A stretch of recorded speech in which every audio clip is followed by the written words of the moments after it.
down Main, it's a clear night. Screens glowing blue, got the facts in my headlights. Commonwealth tripping, but the truth stay calm. 𝗺cie and 𝗲𝗲𝗺𝗺, I'ma read them like Psalms. KP throwing shade from a broke down porch, but the files in my lap like a flame to a torch. I don't raise my voice, I just let the game speak. Steady with the grind while the crooked run weak. We just riding slow, gliding, paper stacking in the breeze. Turn the system up, let the whole town see. No mask on my face, no fear in my lane. I'ma shine that light on the ones bringing shame. From the courtrooms down to the city blocks, they can't hide from the truth, cause the truth don't stop. We just try to slow grind. Midnight oil burning, pen hit the pad slow. Every word cut clean like the rims on the 𝗃𝗍. From Boston to Brockton, the whispers all hum. Turtle boys riding in the reckoning gon' come. 𝗲𝗲𝗺𝗺 in the back room, 𝗺cie on the phone. Trying to twist the narrative, but they can't postpone. I'm just sipping on the facts while the city play pretend. Truth got no curfew, I'ma run it to the end. See, this ain't about fame, this about that long game. You can duck, you can weave, but the truth still call your name. We just riding slow, gliding, paper stacking in the breeze. Turn the system up, let the whole town see. No mask on my face, no fear in my lane. I'ma shine that light on the ones bringing shame. From the courtrooms down to the city blocks, they can't hide from the truth, cause the truth don't stop. We just riding slow, gliding. We just riding slow, gliding, paper stacking in the breeze. Turn the system up, let the whole town see. No mask on my face, no fear in my lane. I'ma shine that light on the ones bringing shame. From the courtrooms down to the city blocks, they can't hide from the truth, cause the truth don't stop. We just riding slow, guys. We just call all down to the city blocks. We just riding slow, guys. Welcome to the Weekend Live Show. 508 is where I'm from. We run down the biggest stories of the week with you every Saturday night. Let us know in the comments right now where you reppin'. Apache Junction, Taunton, Worcester, Long Island, Manchard, South Florida, Webster, Malden, Framingham, Tucson, Billerica, Salem, Gloucester, Moosop, Connecticut, Charleston, South Carolina, Roslindale, Moosop, Connecticut, London, Hanson, Glendale, Arizona, Lynn, Mapleville, Quincy. Food stamps, leave it closed, buddy, and Hey, you a funny ass guy, man. Have you ever heard of Turtleboy? Yeah? Are you a fan? 508 is where I'm from. Hey, what's up? 508 is where I'm from. How was that? You a freaking idiot. Stop telling people that I'm mentally deranged and stupid. Call me Aidan. He's not a doctor, but... Get out of my store, please. You're a fucking loser. You are a loser. You're not a journalist. You're nobody. You're not turtle hair. Don't make such fun of the criminal justice system. NFL on the house, blog that. Let's get this party started. Yo, what's up, everybody? How's everybody doing there tonight? Good? Good, excellent. Welcome to the Weekend Live Show, the Turtleboy Live Show. I am your fearless host. They call me, my name's Aidan Kearney. You can call me a variety of nicknames if you like. Up to and including, you can call me 𝗃𝗵𝗺𝗺𝗺 Kearney. It's my true crime name. Journalism Jesus, my spiritual name. You can call me Turtledove. It's my chat rat name. You can call me, what else can you call me the GOAT, the reason for season. That's my Ray from Dallas name. You can call me Uncle Turtleboy. Just Turtleboy will do. A lot of people just do Turtleboy. I prefer Dr. Turtleboy, if I'm being honest, because if Judd Welch is a doctor, then I'm a doctor too. I think that's fair. You can call me Daddy if you'd like. And you can call me different kinds of Daddy if Daddy's weird for you. You can call me Brow Daddy, Daytime Daddy, Media Daddy, Saint Daddy, Crowd Daddy, Theater Daddy. You can call me, obviously, Fridge Daddy will be allowed because I will fix your fridge. Well, some of you. I'll fix. Don't. Some of you, I'll fix your fridge. Not everyone. Okay. I can be picky about what kind of fridges I fix. Okay. So I'll fix your fridge. Just it's going to keep getting broken. Though. That's all I'm going to say. But just got to shake it hard. Problem solved. But anyway, So yeah, what else am I talking about? Yeah, so don't forget to smash that subscribe button for me too. Let's get us back up to 164,000 for like the 10th time. That'd be great, and keep me posted about the Bruins. It's 1-0. I know that was the downside of going live tonight. Was the Bruins were on, but it's gonna be a lot of games. It's gonna be a lot of games coming up. So hopefully, they win this round. I mean, we got a good draw. I think I'd much rather have Buffalo than Carolina. Carolina's playoff tested. They've been there before. Buffalo hasn't made the playoffs since I don't even know when. I feel like we beat them last time we were in the playoffs. So Ryan Miller. But so I'm not worried about the Buffalo Sabres. We'll beat them. And we're not even that good, to be perfectly honest with you. The Celtics where it's at anyway. So anyway, keep me posted. Let's see how it goes. The Bruins win the Stanley Cup. It's like, didn't see that one coming. Like that, I'll take it. But I didn't see that one coming. I got to be perfectly honest with you. Some of these teams fell apart. The Red Wings, the Islanders, they just fell apart end of the season. We almost fell apart. We lost a lot of games at the end there, but we'll see. Anyway, and Morgan Geekie, he had a wide open shot, and it should be 2-0 right now. He just didn't shoot it. Right, just shot there. Like you can shoot if the net's open, you can just shoot it if you want. I don't know if he knows he's allowed to do that, but you can just shoot it. But anyway, so yeah, what else is going on? So reverse cowgirl daddy. That's what Judge Tressler calls me. Amazon wishlist daddy. I do need to update the Amazon wish list. I've been doing a lot of Wayfair these days. I wish Wayfair had a wish list, but because I'm all about Wayfair. Wayfair's fucking the bomb. Because I ordered stuff off of Amazon, but I hate putting it together. Wayfair, you just pay a guy to do it. It's like 80 extra bucks. Best $80. I got someone coming tomorrow. I got someone coming doing the blinds tomorrow, right? And then I got a couple nightstands. It's gonna be nice for the kids, matching nightstands. It's gonna be good. And they slept here. So last night I didn't do the show last night because my kids were here, and it's rare to get both of them here on a Saturday night, and so. I'm not going to do the show. I'm not going to be like, hey, all right, so go to bed at 8:30 because I'm going to do my show. That's how you make your house like not a fun place to be. And I'm trying to make it a fun place to be. So did it tonight. Plus, I kind of like Sundays more, to be perfectly honest with you. So, yeah, whatever. I kind of like Sundays. But anyway, I think I'm going to go live a lot this week because there's no school. It's April vacation. But I just have a lot to say about stuff. There is a lot of stuff out there. I listened to the craziest anti-Turtleboy spaces ever last night. And I almost want to play some of that just to laugh at it. You guys got to hear this shit. I can't believe these people are real and how much of their life is dedicated to me. It's just wild. There was some chick who claims to be a friend of mine. She went to UMass with me or something like that. And she's from Worcester. And that she's roommates with my friend Joe, his wife. She was roommates with her, his wife, when they met in college at UMass and met his wife there, and that they're good. They were like best friends. And that Joe hasn't talked to me in 15 years. He was in my wedding and I was in his. What is she talking about? I was with him at the Super Bowl. I was just talking to him last week. What's she talking about? And so she had this whole thing. It's just crazy.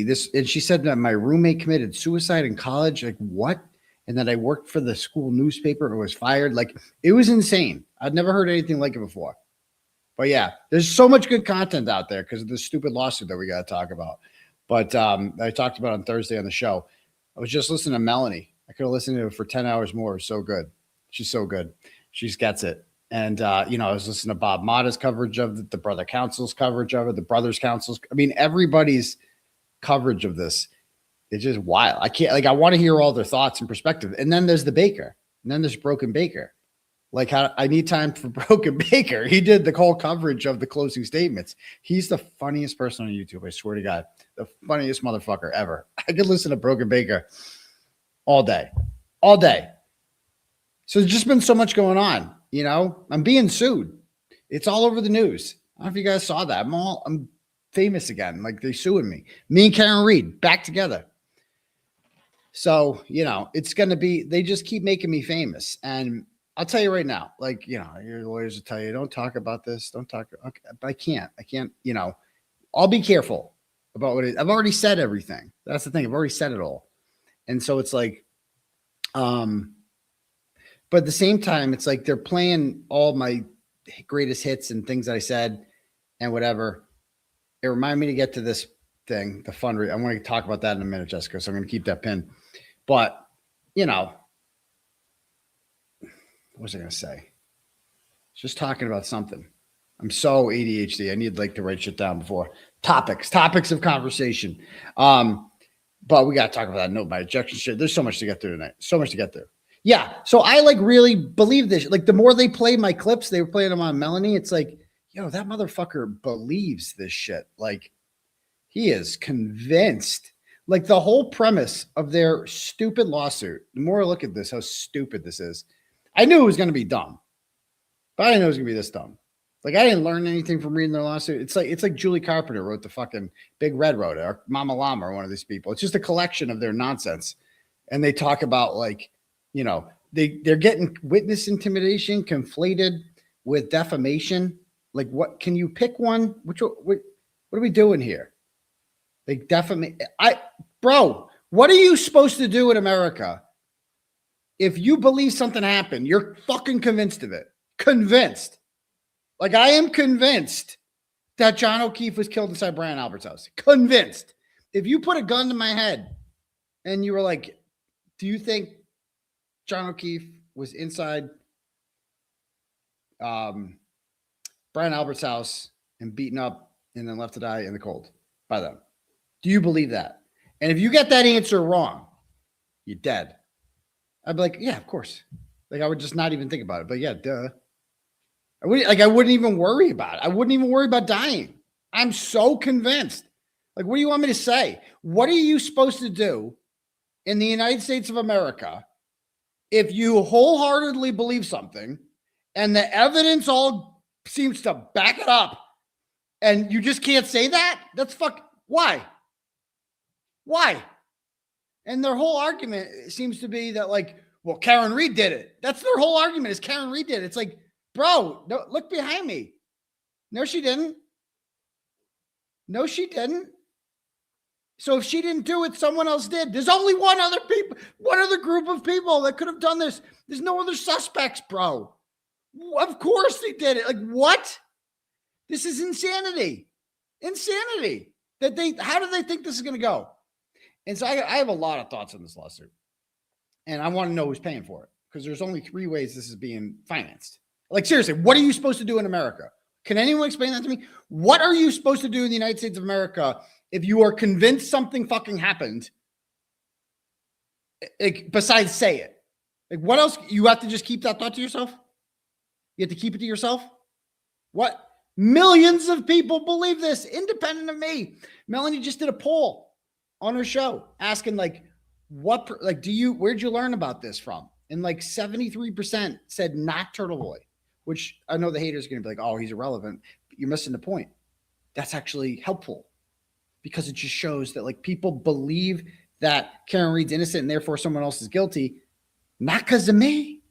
You know, a lot of these people learn about other places. Like, that's crazy. I might have been the catalyst that got other people to start talking about it more. I might have done that. I definitely think I did that. But at the end of the day, people did hear it from other places. And like all these other content creators who adopted this or came to the same conclusion I did. Melanie didn't come to this conclusion that Karen Reed's innocent based on anything I said. Melanie reached that conclusion based on her reading the court filings. And you know who else reached that conclusion based on reading the court filings? I did. Me. I just read the court filings, bro. And I looked at the autopsy photos. And I'm like, yeah, this does. Nope. And you know what else? The longer it went on, the stronger my position was. Because, oh, yep, the more when they arrested me, it got even stronger. Because I'm like, oh, so I'm talking about this and now you're arresting me, which only proves my point. Or the fact that you didn't interview Lucky Loughran, this major eyewitness, even though you knew he plowed the road, then Michael Proctor lied in the report and said that. I mean, that's just crazy. That's what other conclusion can a reasonable person reach? What other conclusion can a person reach if a person Googled how long to die in cold at 2:27 a.m.? What other conclusion can a reasonable, you tell me, why would someone Google how long to die in cold and then delete it at 2:27 a.m.? Why? Why would they do that if they weren't planning a murder? How is that? You know who didn't shoot anyone? You know who didn't kill anyone? Donna Adelson. She didn't kill anyone, did she? Nope. She didn't she didn't shoot Danny Markel. Nope. But yet she is a convicted what? Oh, right. Murderer. She is a convicted murderer. Why? Because she plotted it. Because that's what murder isn't just the actual pulling of the trigger. Murder is the planning of it too, bro. That's murder. You get convicted of murder. And if you Google how long to die in cold at 2:27 a.m., because you are literally planning on placing a man in the cold to know how long he would what? Oh, right. Die. That not how long would it take to develop hypothermia. She didn't write that. It said die. She didn't say like how long would it take to I don't know, get sick, or how long would it take to die? To die. That's what she put. You wouldn't Google how long to die in cold at 2:27 if he wasn't alive at the time you Googled that, would you? That wouldn't make any sense. That means you know he's dead. You know he's going to die. Your plan is to make him die. So as a reasonable, independent thinker, what other conclusion can I reach? Please tell me. And don't tell me it didn't happen, because it did. Okay? And you know how I know it did happen? Because a man named Richard Green testified under oath at the trial that it did. Okay? And you know what he did when they started questioning him, right? He came back stronger. He didn't testify at the second trial. He didn't need to. But he had a new report that had it to like the thousandth of a second. The thousandth of a second that she Googled that. He was even stronger. And you know who else says that she did it? The expert from, was it Wake Forest, that was interviewed in the Vanity Fair article said it happened. And oh yeah, who else said it happened? I guess the jury believes it happened, right? The FBI said it happened. A Quantico, we never got to hear from that person, but that was never challenged. Who else said? There's your train of thought, a big one that said it. It'll come back. Oh, whatever. It'll come back to me. But so, like, if you know that somebody Googled that, what are you supposed to think? What are you supposed to think? Period. And if Colin Albert, we all know Colin Albert did not cut his knuckles. We know that didn't happen. I'll apologize. Not Whiffen. I was thinking of Axiom. Axiom says it happened. Still to this day. The only reason that 𝗃𝗁𝗁 doesn't say that anymore is because Ian Whiffen, who's being paid by the Commonwealth, testified that he changed the software to delete that search just for Jen McCabe. It was the Jen McCabe update. That's what he testified. And Jessica Hyde wasn't even contacted yet when they started denying this happened. Because I asked, because I have the emails in my discovery. I've got all the emails. You wait till you see these that come out. We got all types of shit. We know that this happened. This is a fact that this happened. And either way, it is completely reasonable to believe it happened. And if it's reasonable to believe it happened, it's more than reasonable to believe that they plotted to murder John O'Keefe. Isn't it? Isn't it? So that is a perfectly normal mainstream position to have. And you know who else is going to believe that? A jury or a judge, whatever. Jury, judge, whatever. Look at the crowd behind me. They're like this. These people aren't here because I brainwashed them. They're here because they read the court filings. and they saw what was happening, and they saw the autopsy photos. So what are they thinking? What are they thinking? Who's funding this shit? Who's funding? Whose idea is this to do? I mean, I dared them to sue me for so long. They finally, on the 3-year anniversary, by the way, because you only have 3 years to sue for defamation. They sued on the final day that they could. April 17th was the final day that they could sue for defamation. They sued me on April 16th. So, because that's when I wrote the first article about it, or published my first tweet about it. I published it on technically the 18th, but you know, and so yeah, I mean, yeah, it's like, so yeah. What else is I gonna say? Yeah, so who's funding this shit? That's what I want to know. There's only three options for funding, because there's 5 lawyers on this for them, 5. And these aren't, I don't think these aren't like Walmart lawyers. This isn't like Meredith's lawyer at the restraining order. And these are like supposedly like real like attorneys, like legitimate attorneys.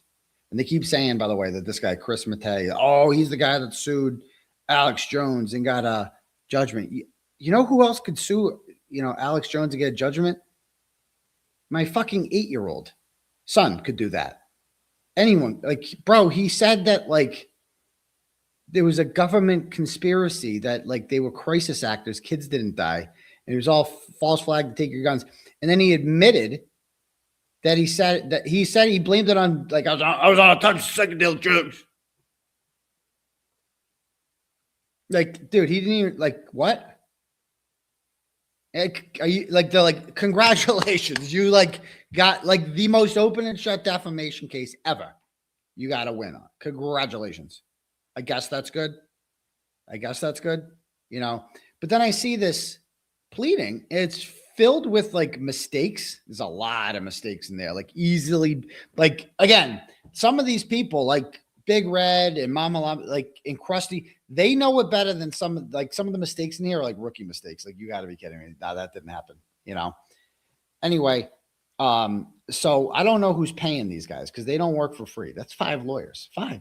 They're all probably making like close to $1,000 an hour. So only 3 options here. Number one, the McAlberts are paying for it. That won't get them very far. What they've written, I have a hard time believing the McAlberts are paying for this shit. Okay. Number 2, they're working on a contingency, which means that they are taking this case for free. All right. Oh, let me write this down. I got to there's so many things I need to talk about. I'm going to start taking notes.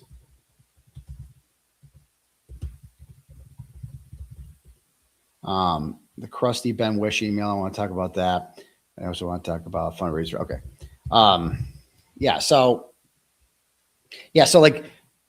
option B is the contingency, which means they are working for free essentially because they see a big payday at the end of this. But that doesn't make much sense, because Karen Reed lives with her parents. Okay. She has no assets, right? So what is Karen Reed going to do? What are you going to get from her? Where's the pot of gold at the end of the rainbow if you win, which you won't? So then there's me. It's like, I understand I have, a house in the suburbs, but it's protected by a homestead, right? Other than that, I mean, what are you expecting? You're not, well, all the money I'm paying lawyers, I'm not going to have any money left when this is all said and done. Like, what's going to happen? So that doesn't make any sense either. Like, they take contingencies when it's like insurance companies. If you're suing like an insurance company, or if you're suing someone and you just know the insurance company is going to settle, like medical malpractice, those are on contingencies a lot. Like, they just know that at the end of this, you're going to get a settlement. You're going to make a couple $1 million. They're going to get their 500,000, whatever it takes. Okay. And but you're just suing 2 civilians. So like, what do you expect to make off that? Or option 3, which some people have suggested, they're being paid by the government. Somebody's paying them. I don't know. That's the only one that makes any sense to me, is that, like, especially this 𝗺cie 𝗁𝗃 character, because 𝗺cie 𝗁𝗃 is like, I assume he gets paid a lot of money, but he's also like, he took on the Alex Jones thing. He's very me and him are not along the same lines politically. I don't know. That might be a little Grant Smith Ellison. I don't know, thinking like that, but it seems like that's crazy. Like who's paying for this shit? That's what who's paying for this shit? Who's paying for this shit? That's what I want to know. So yeah, tomorrow. So basically what am I doing for lawyers? A lot of people there was some misinformation out there because people don't know what words mean. I think I said on my sax cult the other day which they all pay to watch, that Bradel and Bettero are not, like, I'm looking for a new lawyer because I said something like, I think the wording was like, they don't have the bandwidth or something to take the lead. They're not taking the lead on this. Like I'm going to be hiring a civil attorney, which we're figuring out who that's going to be. We're in the process of, making that decision, finalizing our list, interviewing potential candidates, etc. I don't know. But, we'll find out. We'll find out who we're going to go with, but they're still going to be on the case, though. They're still going to be involved. Like Alan Jackson is not in charge of the Kearney case. Damon Seligson is, and Rosenberg. Those are the lead guys. Alan's there to assist, but this isn't like his main job, whereas like it would be with them. So we have a short list. There's obviously some great people out there I'd love to go with. Everyone's like, go with Ben Chu or Rosemary Scapiccio, I see, or Solomon Radner. Wouldn't that be nice? Solomon Radner. People like that. I love that. You know what I mean? But he's not from Massachusetts. You want you need a Massachusetts attorney. You need one. I'd love him. I wish we could clone him and put him in Mass. But you need a Massachusetts attorney. You really do. People like Camille Vasquez, all these names people are throwing out there. But these are going to cost money. There's no joke. I don't know. It's going to be another 6 figures. Imagine that just got dumped in your lap. Oh, need another 6 figures, bro. Come up with it. Like, are you serious, dude? Whatever. So we're going to have to get creative with this. So I am proposing a massive fundraiser on my channel. I got to look at the date, but I want to do it on Sunday, May 10th from 12 to 12. That's what I'm looking into. But I need to start booking guests. I want a nice structured 12 to 12 show. Okay. And I want to raise at least $50,000. Like we raised 27 when I like threw it together one night. Right. I want to raise at least 50 because like enough of this shit with these people. They want to do this. Let's fuck, So like, I think 50 is a very reasonable goal. Right. And if we could do that in one show, one fundraiser, next thing we're like, and Bob Motta said it best in his rant. He was just like, yeah, like if you think you're going to take, Aidan down, like you're never going to out fundraise him. You're never going to do it. And so a lot of people wouldn't host a fundraiser for themselves on their own channel. Oh, is that Mother's Day? Is that fucking Mother's Day? Whatever, bro. I'm a dad though. It's kind of a good day to do it, isn't it? Isn't that like the best day to do it if you're me? I mean, it's 12 to 12. You're not going to be hanging out with your mom that much, I'm not a mom. I'm a dad. Anyway, yeah, I say maybe. But I want to start getting some guests, and I know we went over this. But hold on. I want to see. All right. All right. So let me know if people are busy from 12 the whole fucking day. People are like, no, don't do it. I know they're women, but you can't watch a show. Do you like stay off the internet? Are you kidding me? No to mothers. Your mom's though? You don't have to watch the whole day. You don't have to watch 12 to 12. You can tune in whenever you want. That's the beauty of it all. It's like, I can't do it I have commitments on the weekdays and stuff. It's got to be, oh my God, mom will be busy. What do you guys do on Mother's Day? Are you guys missing this? No Mother's Day. I have plans the whole fucking day for till midnight. You do? You have plans from 12 to midnight? What? No one will watch or be available on Mother's Day. Do you guys just put your phones away? You don't go? I don't know. Am I crazy? Like what? I'll be at the lake. Do they not have Wi-Fi there? Do they not have? Don't do Mother's Day. Not a mother. Wow. That's true. My guests might be busy too. You're right. That's a good point. I don't know. Let's see what people. I'm going to text you. You know the chat is retarded. Okay, that's fair. Okay. Oh, and by the way, we're having another fundraiser too. August 15th. We're going to start putting flyers out for this too. August 15th at the Moose Lodge on 67 Fitchburg Street in Marlboro. We're having our first motorcycle ride fundraiser for Turtleboy. I don't ride motorcycles, but I'll be there, in spirit of my scooter. And it's the Bone City Crew Support. Linda, Jen, Josephine, Nancy, they reached out. They offered to help, and they wanted to put something like this together because they support the cause. I think 1.5 hour ride.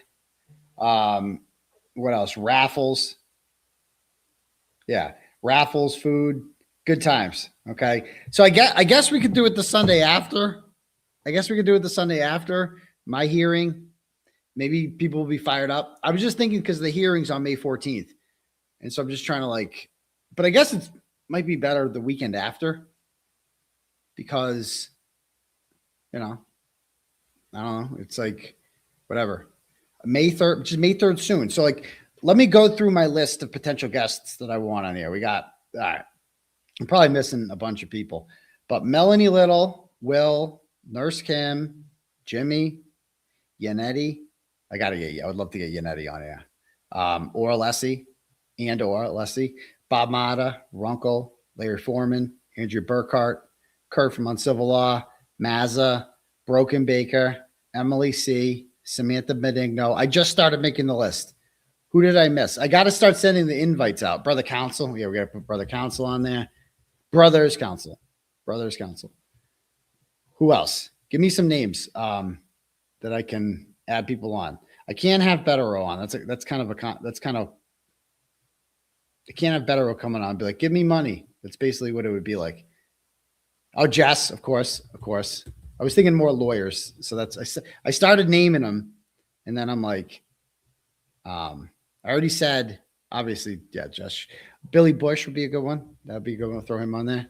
I said, don't say people I already said. Everyone's like, DUI guy, bro. I said him. You guys got to listen, man. You got to listen. I already said Glare. You guys said really?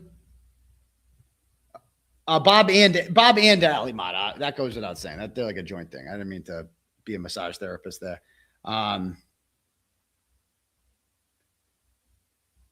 You guys, bro. I mean, you guys are really saying. Does anybody listen to what I'm saying? I said that name. I've said all these names. Like what? We could get Kelsey on. That'd be a nice addition. Kelsey fits in. Mike Radatz. Yeah. Okay. Yeah. Obviously, Richie's more. He's not really like a go on camera kind of guy. It's never been his thing. Oh, Nick Rakita. We got to get him on. That's a good one. Got to give him the invite. Who else? Why not try to get Karen? We'll see. But Karen's like in the lawsuit. We could try. Vince. Yeah, we got to get Vince from Loophole. He's probably jealous he's not being sued.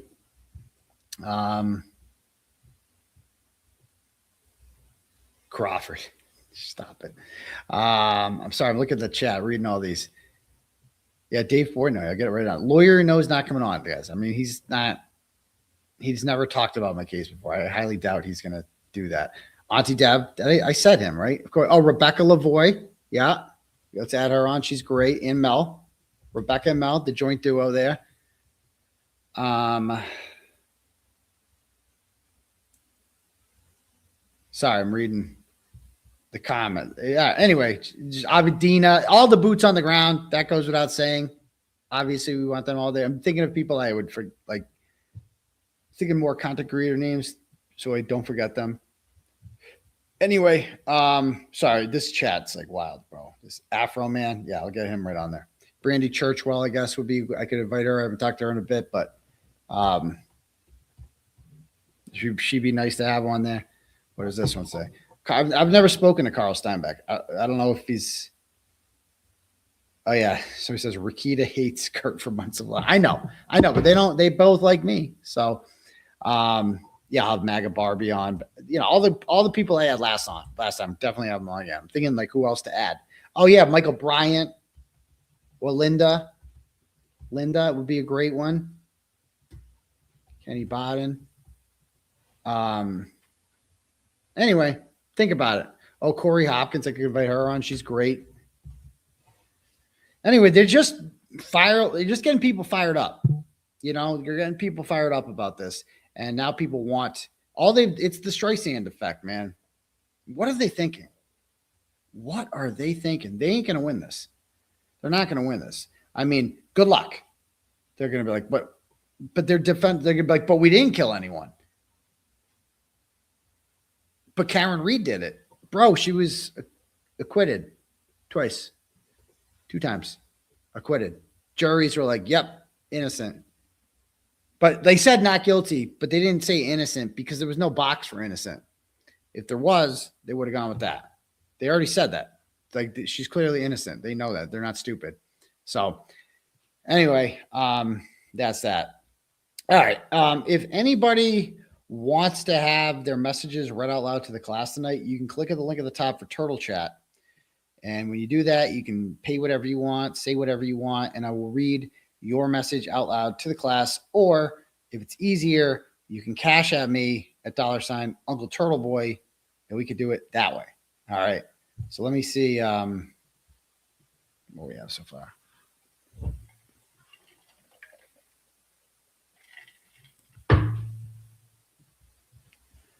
All right. Ooh, we got a bunch. Nice. All right. Stacy sends $100. Woo! It says, because I'm a grift supporter, stay strong, daddy. You got this. Thanks so much, Stacy. Jordan sends 10 and goes, please have Kelsey's dad come put in a security system. There's a lot of crazy people out there for sure. For sure. Thanks. Jay Logan sends $20, goes, Randy Walters is a son of a bitch. Okay. Take that, Randy. Cupcakes for Justice sends $5 and goes, hey, daddy, along with this $5, I joined your channel tonight and I sent 5 memberships out. Let's get ready for this crazy suit. We got your back. And thanks to all the new members, all these new members. Look at all these cool new members. Get your memberships, guys. Memberships, right? $5 a month. Can't beat it. You get to see the Friday streams that no one else gets. It's dope. Let's go. Free the turtle. Member for 4 months. I've missed you. Cupcake. Missed you too. Yeah. Look at all these turtles. Love is great. Yeah. Whelping puppies. Okay. Emily says, just sending this to say hi to my favorite haters. They hate you, Emily. They hate you because you're so nice. They hate you because you're so nice. That's why. We got PD10. How about them Celtics? They look great. They look great. Cupcakes for Justice. Giving out memberships like it's going out of style. Angel Baby. Tossing them around too. Okay. I do need a personal assistant. I could use one, Miss Jenny Jen, for sure. It's a cartoon character and their friends writing this lawsuit. Feels like it. New member there. What about slap? I'd like to slap some of these people too, but I don't really know how it works. I've had lawsuits. I've filed anti-slap motions to dismiss before. Anti-slap and mass, I'm told, is not that strong compared to other states. It basically protects you from, like, it gets frivolous lawsuits thrown out if you're like petitioning the government, right? Which technically I'm doing. I definitely was petitioning the government. I'm like demanding that these people be arrested. So, and protesting outside of a courthouse is pretty much the definition of petitioning the government. So I don't know how it works, but I don't want to give up too much state secrets. We have your back. Thanks, Lori J. Loophole lawyer. Yeah, we're going to put him on the list. Lawyer, Okay, we're shooting high. Okay. New member. Welcome, Drowsy. Excellent. Runkle. Yeah. Yes, I did see that lawyer, is reviewing this again, grifting off of my pain. Just kidding. I would never say that. Some people would. I would never say that, but thank you very much for becoming a member. RO Daddy. You didn't mention Runkle. Oh, I did. I mentioned him. Go back and listen to it. Join the Turtle Club. Yeah, awesome. Caroline Levitt. That's true. She did message me. She had really strong words for me when I was arrested. Like, she reached out to me, said she had my back 100%, and now she's the White House press secretary. So maybe we can get her on. Jolene, thanks. Says, well, last 2-0 Bruins. Ooh, what's up with that? Take that, Buffalo. Who is the reporter that Melanie Little likes? Invite them, and I sent you a resume. Okay, sorry. I don't know which reporter Melanie likes, but maybe she likes me. Maybe it's me. So real quick, before we go too far with this, just so real quick, you guys might have seen, and I don't want to spend much time on this. I really don't, and I'm not going to. The restraining order was thrown out. Okay, so that's a win as far as both restraining orders were thrown out. And you know it's a win because they're crying about it and how bad the judge is for doing that. It's important to point out that I did not initiate these proceedings. Okay, although I felt like an order was necessary and something that was justified in this situation. At the end of the day, you know, that was one of the questions I was asked was, why didn't you come here earlier? You know, why didn't you come here earlier? Like, why didn't you get down here earlier? Why'd you wait till after she did it?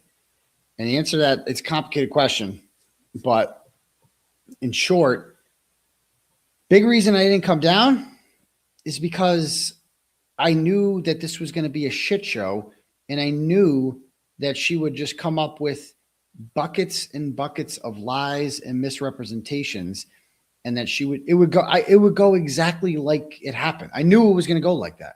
Like, if I initiated the proceedings, she would just come in there with 50,000 pages of lies, talked, and the judge would just throw up his hands in the air and be like, you know what? Fuck you both. Denied. I knew that he would do that. And so it's like, I felt helpless. Like, it's like, there was nothing I could do.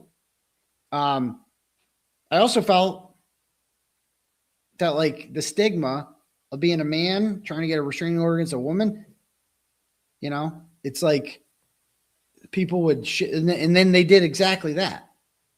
And so it's like, whatever. Anyway, so I was just happy that, you know, I was worried there. I'm like, some of the questions the judge was asking, and, you know, they gave us a judge who they found the guy in Massachusetts least familiar with the internet, and they put him in charge of an internet case. And if you listen to the court audio from my ex parte hearing with Judge Albertson, I think Judge Albertson probably would have granted the order against her and not me, but that's just me. And she seemed to get it a little more, but that's fine. I don't care. I didn't initiate these proceedings. That's the most important part. I did not initiate these proceedings. She did. It was her idea to try to get an order on me. And she lied and got a temporary order. And the judge said, this is thrown out. Okay. So that's a win. That's a win. I wouldn't want, and she said, she admitted to all types of crimes and shit when she testified. So anyway, to me, it's a win. And I'll take it. And since then, again, I will not be giving Jason Broyles, who has just turned in Jen Altman. They're just trolls at this point. They're indistinguishable from any other troll. They're sharing crusty panties and Mama Llama, and like they are. But, you know, she did share. He shared a video that was put into evidence, a 15-minute video from March 4th. And I'm not retweeting it, or I'm not going to waste time with Jason Broyles. But he shared that whole video from March 4th, the night of the missing key, the stolen key fob and the stolen shoe that she'll live in infancy. And I've never shown that whole night in its entirety, but they did. And it backfired, because people saw everything that happened that night. They saw that I was stuck there, that a lot of people are like, well, why didn't you just Uber? Uber where? Like, that's my question. Uber where? I had one shoe. It was freezing outside. Didn't have my key fob. My wallet in the car. Oh, my wallet's in the car. So it's like I couldn't Uber to a hotel. I would literally have to go outside with one shoe on and no car key and go where? And do what? People like, get an Uber. An Uber to where? Just drive me around all night and I'll sleep in your car? That's what I'm supposed to do? Where am I going to go? Go to the hotel? Oh, really? I'd like a room. Okay, can you give us like money? Oh, don't have that. Don't have that. But, there's some people on the internet that are going to victim blame me in the future. So I need to like cover my bases here. It was either that or go back inside with the person telling me that they were going to lie to police and say I hit them. And that's what ended up happening. Okay. It was my only option. So it's over. He put that out, and I almost want to say thank you for showing the world what happened that night. And people, based on the replies, have judged for themselves. And I had my motion to dismiss the next day. And and all people then, somebody pointed out, why did she bring him? So she woke him up in the middle of the night when he was sleeping and started filming him and kicked him out while he was sleeping. Why? And she invited him up there to sleep on the couch. Why? Why would you invite someone up to sleep on the couch, and then when they sleep, you wake them up and then you kick them out? Why would anyone do that? That makes no sense. Or maybe my story is correct, that I didn't really want to sleep upstairs, but she invited me, and it was either that or sleep in the car. And I went to bed on the couch, and I put my key fob on the transparent coffee table and my shoes underneath it. And I woke when she wouldn't let me. So when she kicked me out, I went to get my shoes, and there was only one shoe and no key fob. Maybe that makes sense. I don't know. So it's over. So I'm really glad. Hopefully it stays over. The people like the Broyles of the world are going to want to keep this going. We're not giving it to them. At least I'm not. You can. I don't really care what you do, but I don't tell people what to do. But to me, I'm done. We won. It's over. It's time to move on. I have much bigger issues in fish to fry, legally especially, and that starts with, my case. I will eventually get into the forensic report, but this whole lawsuit has taken over that. The forensic report's wild and proves a lot, but we'll deal with that privately.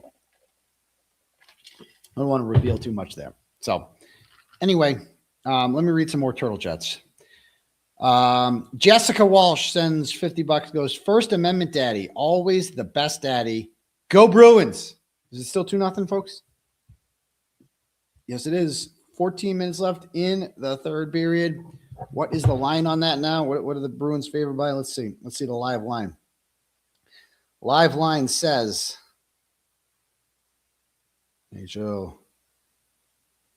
minus 1,400 for the Bruins, plus 700 for Buffalo. Take that. Take that. Okay. Okay. All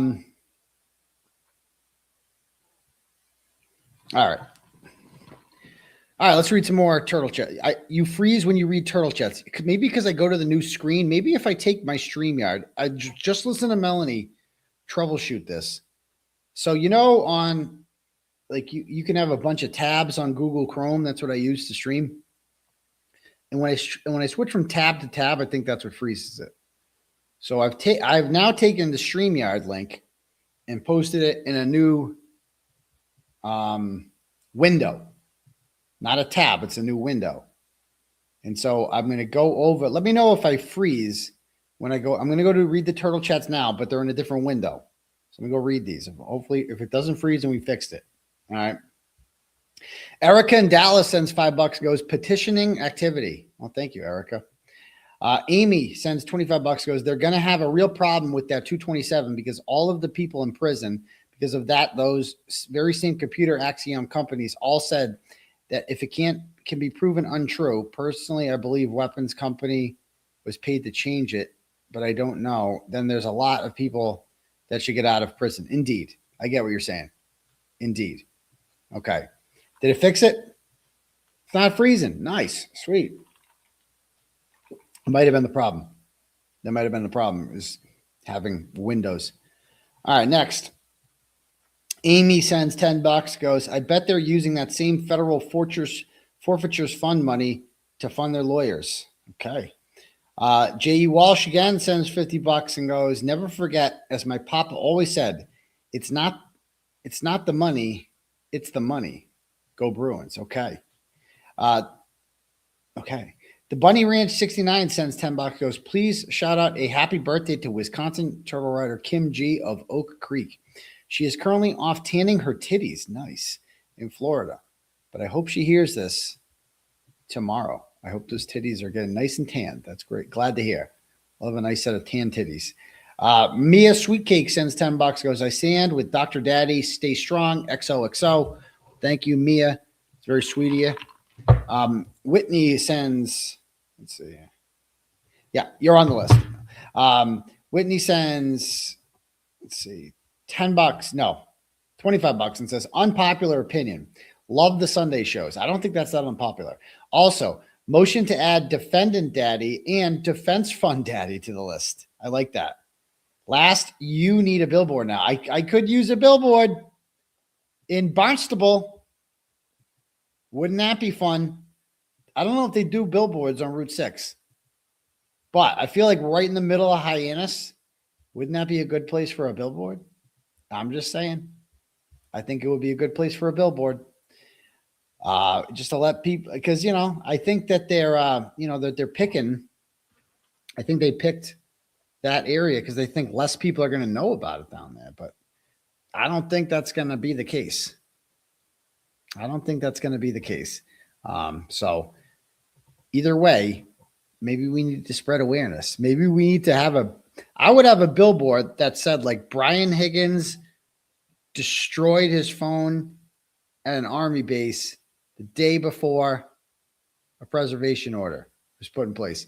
Jen McCabe Googled how long to die in cold at 2:27 a.m. Brian Albert never came outside when there was a dead cop on his front yard, and then he got rid of his dog, his 7-year-old family dog, gone. Colin Albert threatens to kick the shit out of people, but also testified that he's never been in a fight, and he's got cuts on his knuckles a couple weeks after John O'Keefe died that he says came from falling on the ice. Okay. Just put that up there. Put that up there. You know, it's free speech, people. You don't like it, too bad. Anyway, next. Diane G sends $25, goes, the real ones know you didn't choose to hide your own shoe in key fob on the eve of court. That video is a good watch for your needs. Well, exactly. Like, that makes no sense. Why would I hide my own shoe? Think about this. So let me get this straight. I hid my own shoe and then pretended to have lost it just so I could yell at her because I somehow anticipated she would wake me up in the middle of the night, kick me out. I did that? That's what you believe? Really? Okay. How did it get in the cabinet? How did it get there? Anybody have an explanation for that? Did I do it in my sleep? Sometimes I do that in my sleep. I wake up and I put shoes in cabinets. Right. All right, next. Carolyn sends $10, goes, for coffee. Jen ran into a dark house, burst into the room where attack dog Chloe slept. Jen had to have known Chloe was removed from the house in the wee hours so she wouldn't bark. Cops might have recognized John's arm as dog bites and put 2 and 2 together. I don't think they would have recognized it at the time, but they would have eventually, for sure. Next. Gen Z ADHD Jill sends $10, goes, how about adding noise reducing panels to your wish list? I did. I think I did add that. Did I add that to my list? My wish list. Let's see it.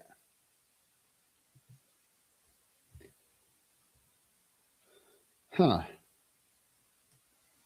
Yeah, I do. I added 3 things to my wish list. More towels. I need more towels. A toilet. I have a toilet plunger cleaner set for one bathroom. I need it for another. And then these like noise reducing sounds for the walls thing. So they're on my wish list. Go check it out. What else was I going to say? I don't know. Oh yeah. Wait, I forget. It'll come back to me, but where's my wish list? It's on Amazon. Let's go. I think you can, I've tweeted it before. I'll add some more shit on there. It'll be cool. All right, next.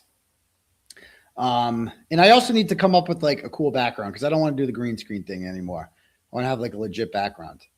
All right.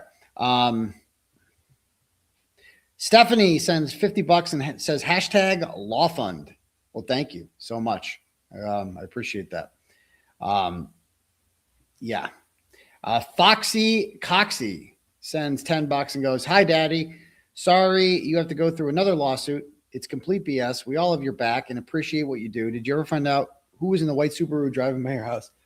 Also, you should have Laura from London on. That's not her style. I'd love to have her on, but it's not really her style to do that. As for the white Subaru, it might have been the town assessor. I'm not entirely sure. We got the license plate. It came back to a woman. I Googled her name. She's a town assessor. So that might have been her just doing her job. But either way, people come by my house, take pictures. I'm gonna take pictures of you back. That's not against the law. You're allowed to take pictures. But I'm gonna take pictures back because you never know with some people.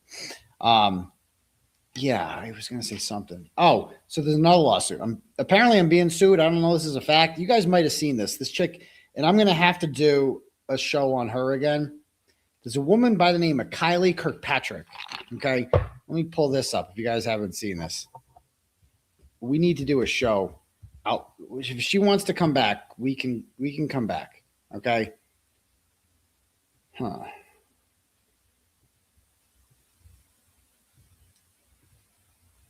So this woman claims she's suing me now. She's like all over Twitter talking about, and she's befriending, like Broyles retweeted her. These other idiots are retweeting her.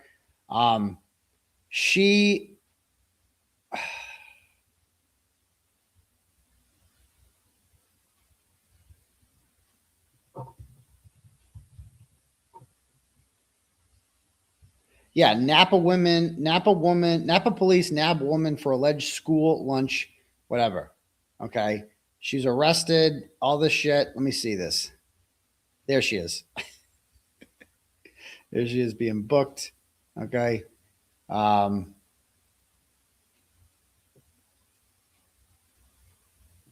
yeah, I wrote about this chick. I'm the first thing that comes up when you Google her too. I did like a 7-part series on her, right? And her son, right, this is December 30th, 2019. I wrote this. Her son was like featured in the news as like a hero because he donated his allowance to pay off lunch debts for his classmates because the school was denying them lunch. And the school got it was in Napa, California. And the school got ripped apart. And the media up there fell for this thing, right? That this kid, this cute little kid, is using his lunch money to do all this shit. Okay.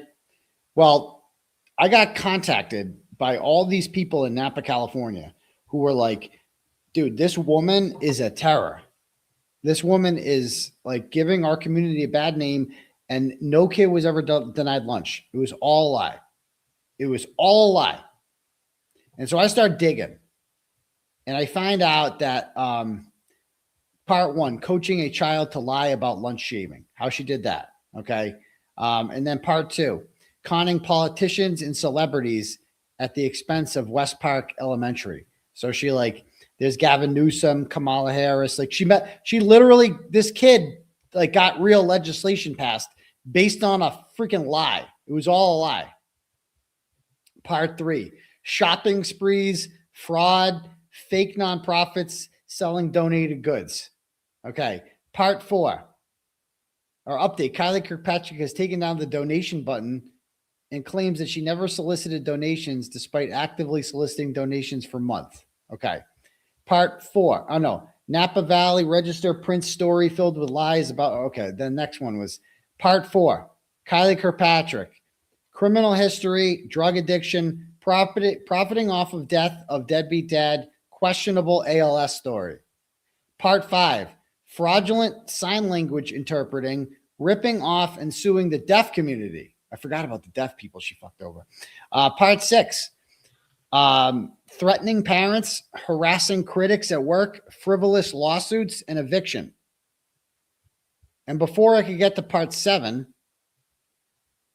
Napa police announced investigation into Kylie Kirkpatrick for fraudulent fundraising. So, like, literally, this woman was treated as a hero nationwide. Like, she was all over the news. This kid, they got Super Bowl tickets. The Raiders gave them Super Bowl tickets.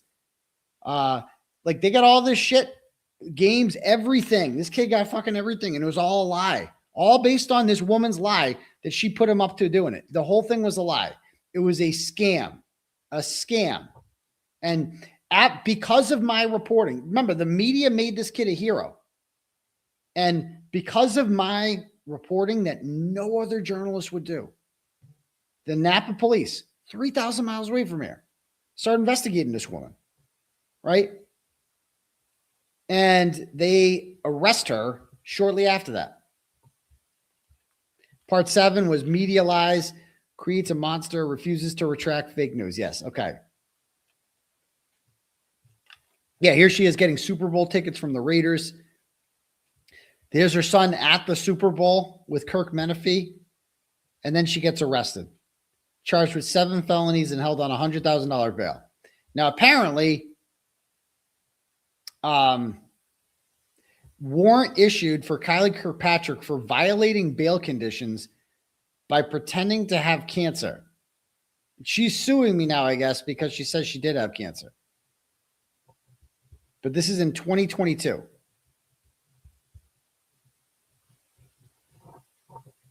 Yeah.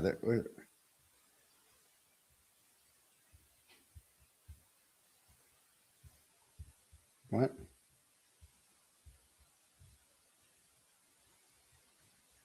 The terms of Kylie's release dictate that she not use social media or try to scam people out of money, which makes it difficult for her to earn a living. But about a month ago, I was sent a link to 2 blogs that Kylie started. One about her alleged battle with cancer, and the other a burn book called The Carceral Shadow that she uses to defame people before she goes to jail. The websites are no longer up to date, but we did a screen record, a blog post that she made smearing an unnamed man who fought addiction, and another basically accusing a well-respected Napa man of raping her and threatening to hurt him financially. That man is in a wheelchair due to MS, is well-respected in the community due to his philanthropy, and is being smeared with a made-up story from middle school. Okay. And then this was her help single mom with endocervical, whatever. Okay. And it says here, in an update, she claims that she is on her 5th round of chemo. We know that Kylie is likely lying about having cancer because the treatment she is talking about is not appropriate for stage 1 cancer, nor is it given at the intervals she says it is. She says her radiation and chemo are different days weekly. Cisplatin is normally given every 3 weeks. She would not be functional on a weekly dose. This is what cancer survivors have told me. At no point does she talk about a hysterectomy. Chemo radiation is used in conjunction with this. In an update, she claims that she is on her 5th round of chemo and says that she moved with Ryan to Rhode Island for a new adventure after walking away from social media in 2020. And she included an image of what she would have you believe is her in the hospital getting cancer treatment, and once again uses Ryan to enrich herself by wearing an "I wear teal for my mom" shirt. Okay. So anyway, we can deal with that another time, but you might see her on social media. She's like all talking up a storm now and, trying to come after me. She's going to ally with the bad guys like that. She's been welcomed on Spaces. They're all talking about like, oh my God, did you hear about this woman? Yeah. Go read about Kylie Kirkpatrick. Go ahead and read about Kylie Kirkpatrick and you will realize what a piece of shit she is. Like the biggest scammer piece of shit ever. Anyway, back to this. Oh, the Sabres scored a goal. Okay, they're getting close. 2-0. Unsafest lead in hockey. All right. Let me read some more turtle chats here, but then we'll get started. Jules Hunter sends $10, goes, we want Runkle. Everyone put one if you do. Our favorite Canuck. Thank you. See, I don't like the one. Don't do the one. I don't like that. Runkle will be there. Runkle, well, he'll be invited. He'll be invited. I don't like when people tell me what to do in the chat. I don't like that. I don't like that. Next. Sylvia C sends $50, goes, hey, shout out to to Bubbles, my new dog. Congratulations, new dog, Bubbles. Great to hear. Cal sends $25, goes, I volunteer to be a guest on the show and just float in the corner doing the DJ seal. Everybody give it up, party people in the house. Yeah. She's wearing my sunglasses like that. I mean, yeah. So I'll be fundraising for myself. Absolutely. People are real worried that like I'm going to like team up with Karen again and get the band back together. We'll see. I don't know. I'm fine either way. I'll fight this one way or another. With Karen, without Karen, we're on the same team. So whatever she wants to do, I'm down for, you know? All right. Let me see. All right. Let me just read some cash apps, then we'll get started.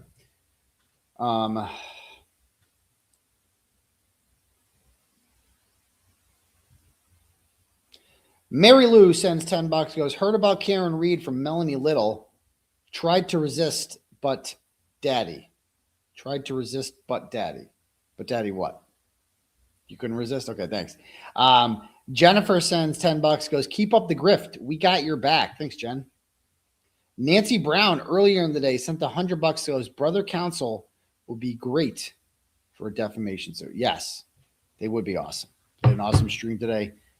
Looking forward to many more streams to come from them. Okay.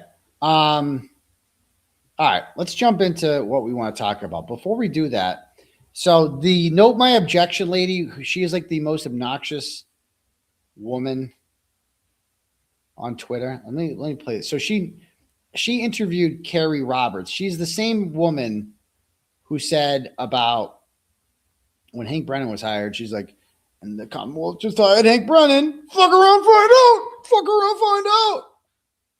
Like, it was like, oh, you guys don't know what a badass Hank Brennan is. I know who she is because I'm a lawyer and I'm from Massachusetts. He's a big deal. And you don't want to fuck with Hank Brennan. How'd that turn out?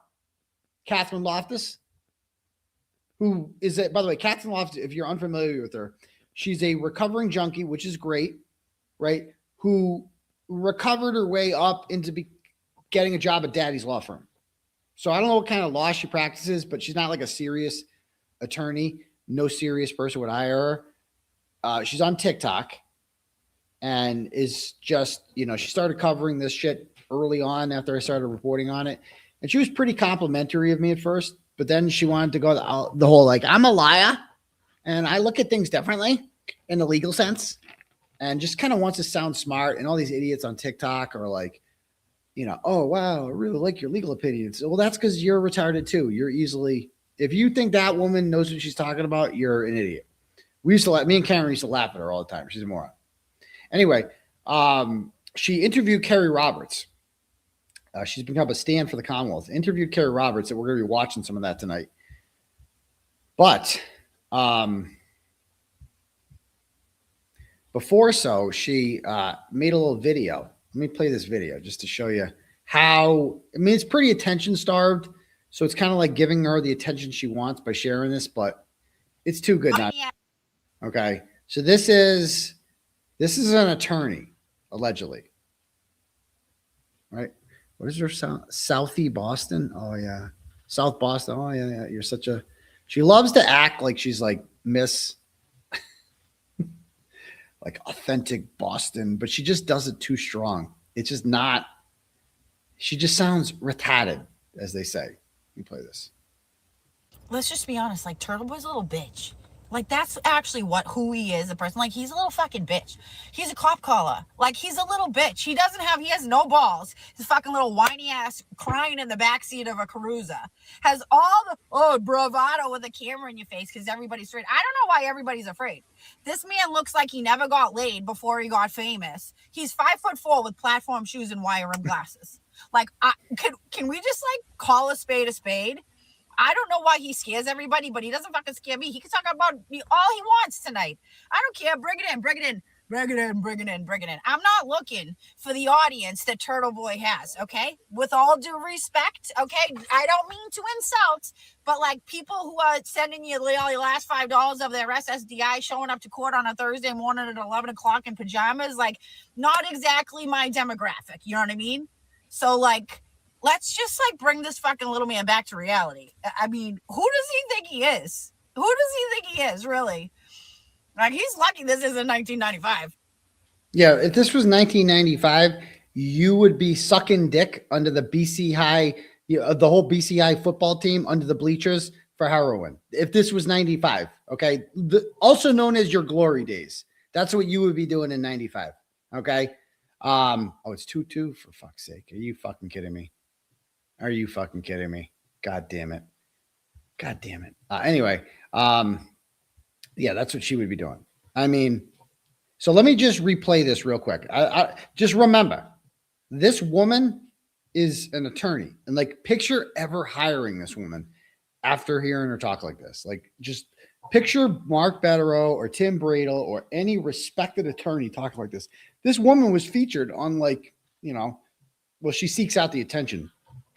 So she was like the legal analyst for like Christina Rex and stuff like that. It's like, bro, this is like trash. This is like trash bag behavior. Let me replay it. Let's just be honest. Like, Turtleboy's a little bitch. Turtleboy's a little bitch. That's actually who he is, a person. Like, he's a little fucking bitch. He's a cop caller. Okay, so stop right there. So you look like a little bitch. Like what are you, like, you think you're a hood rat or something? You think you're like gangster? Like, what are you talking about? You're a privileged white bitch whose daddy ran a fucking law firm and got him a job. That's all you are. You're talking like you're street, like you're hood. You're not. You're a little spoiled little white girl, okay, who got a job at daddy's law firm, right? You're addiction, heroin, all that shit. No big deal. It didn't matter because you could just get a job at daddy's law firm. That's you, right? And so, yeah. So she's like, you little bitch, you little cop caller. What's wrong with calling the cops when somebody's committed a crime? What's wrong? Who do I call the cops on that I shouldn't call the cops on? You tell me. When people commit crimes, I call the cops. Absolutely. That's why we pay taxes, stupid. Imagine being like a 40, how old is it? 48? How old is this woman? 48-year-old woman, and being like, oh my God, he's a cop caller. Like, that's a bad thing? Yeah, when people break the law, I call the cops. What do you want me to do? Go on. Like, he's a little bitch. He has no balls. He's got no balls. Little whiny ass crying in the backseat of a Cruiser. Crying in the backseat of a Cruiser. Actually, no. I didn't cry in the backseat of any Cruiser. There's actually body cam. There's footage of me in the back of the Cruiser. I don't cry at all. I'm actually making pleasant conversation with Trooper Rudy Tryon, who is a really nice guy. I had a nice conversation with him most of the way from Holden to Stoughton. And yeah, we just, it was uncomfortable at times. You might have seen me squirm like, fucking cuffs, but definitely no crying. He's crying in the back of a Cruiser. He's got no balls, bitch. What you talking about? I got no balls. I invented balls. What do you call? I went up to people who murdered a cop and I asked them fucking questions right to their face about it that no one else would act. No one else would ask them. But I got no balls. I'm afraid of no one. I got people all the time threatening to kill me and shit like that. Does it ever stop me from going out public? No, I beg people to come out. Come up to me. Do it to my face. I'm afraid of no one. You are a wannabe cliche with your South Boston hat. You're trying way too hard to act like you're like some sort of like inner city Boston girl. Bitch, you ain't. You're a spoiled white bitch, okay, with ties to Milton. That's all you are. You're not like hood. What are you doing? I'm embarrassed for you. You're supposed to be an attorney. What are you doing? has all the bravado with a camera in your face because everybody's afraid. I don't know why everybody's afraid. This man looks like he never got laid before he got famous. Okay, so I am famous. Okay. But why is everybody afraid? I don't want anybody to be afraid of me. I never wanted anybody to be afraid of me. Why would I want anyone to be afraid of me? The Bruins, oh my God, bro. They just blew it. It's 3-2. Are you fucking kidding me? What happened? Geeky. Okay, whatever. Anyway, I should have bet them when they're plus 700. But I'm like, is this lady for real? I can't believe the Bruins. Again, what'd she say? It looks like he never got laid before he got famous. He looks like he never got laid before he got famous. So you're saying, like, well, I had 2 kids. I had to get laid somehow, but okay, go ahead. He's 5'4" with platform shoes and white. Okay, 5'9", well, 5'8 3/4. No platform shoes required. Barefoot. Rim glasses. Like, can we just like call a spade a spade? I don't know why he scares everybody, but he doesn't fucking scare me. He can talk about me all he. Bitch, I'm not trying to scare you. What are these people with their self-victimization about? Like, you don't scare me. Why the fuck would I want to scare you? These people, oh my God, he's talking about me. You don't scare me. I'm not trying to scare you. I'm just making fun of you, calling you out. That's all I'm doing. Me calling you out on your bullshit isn't trying to scare you. Stop being a victim. You're acting like, oh, I'm so tough. I survived Turtleboy. Okay. So did a lot of people. You ain't special. There's nothing to be scared of. What are you scared of? I'm not a physical threat to anyone. And by the way, if I'm such a bitch and a cop caller, as you call it, then why am I charged with witness intimidation? Can you answer me that? Can you answer me that? If I'm just a cop calling bitch? And by the way, who's the one with Ken Mello on speed dial? Me or Chris Albert? Who's the one calling the cops over fucking rubber duckies? Oh, right. Your friends, the McAlberts, are calling the cops over rubber duckies. Have a seat, ho. Wants tonight. I don't care. Bring it in. Bring it in. Bring it in. Bring yeah, it in. I know. Bring it in. I'm not looking. Yeah, no, you like attention. We get it. For the audience that Turtleboy has. Okay. Yeah, you're not looking for the audience that Turtleboy has. What, like a big audience? An intelligent audience, a very attractive audience? That you're not looking for that kind of audience? Why not? I mean, that's your loss. You know, your loss, but okay. Okay, with all due respect, yep. Okay, I don't mean to insult, but like people who are sending you the last $5 of their SSDI showing up to court on a Thursday morning at 11 o'clock in pajamas, like not exactly my demographic. You don't have a demographic. You have no audience. It's really 4-2 now? Bro, you have to be kidding me. What just fucking happened? I can't even. Anyway, you don't have an audience. What audience do you have? Like 200 followers on Twitter. Who's watching you? You have no audience. The mere fact that I didn't say a word. I just titled my show, Kerry Roberts interview. And she's like, oh my God, he's going to talk about me. Oh my God, I'm going to do a thing. That just means you're paying attention to me. That just means like I am the straw that stirs a drink. All I have to do is put a title up of a show that I'm going to talk about your stupid interview. And then boom, here you are.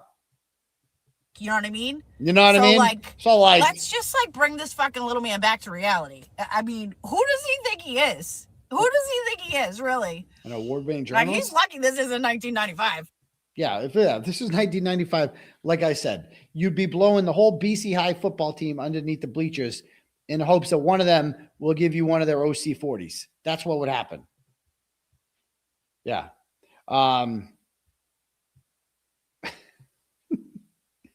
Watching her without the sound on, you can tell she's on a ton of drugs. She's got that junkie twitch. Yes, she does. I mean, this is not going well for her. If he's insignificant, then why do you keep talking about him? She's literally makes money off cop collars. I know.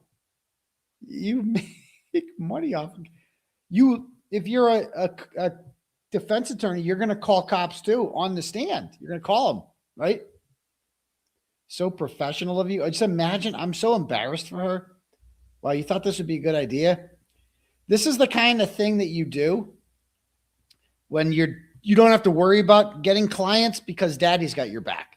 This is the kind of thing that you do when you work for daddy's law firm, is this. So anyway, that's her. So let's watch her stupid interview with Kerry Roberts, shall we? Let's do it right now.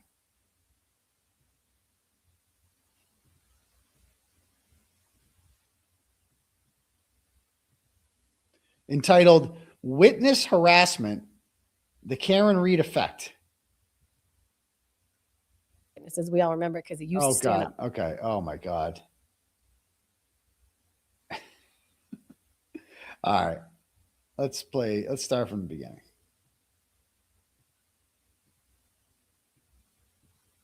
Okay, thanks. We were just very close. We were neighbors. We grew up together. I think in a world where.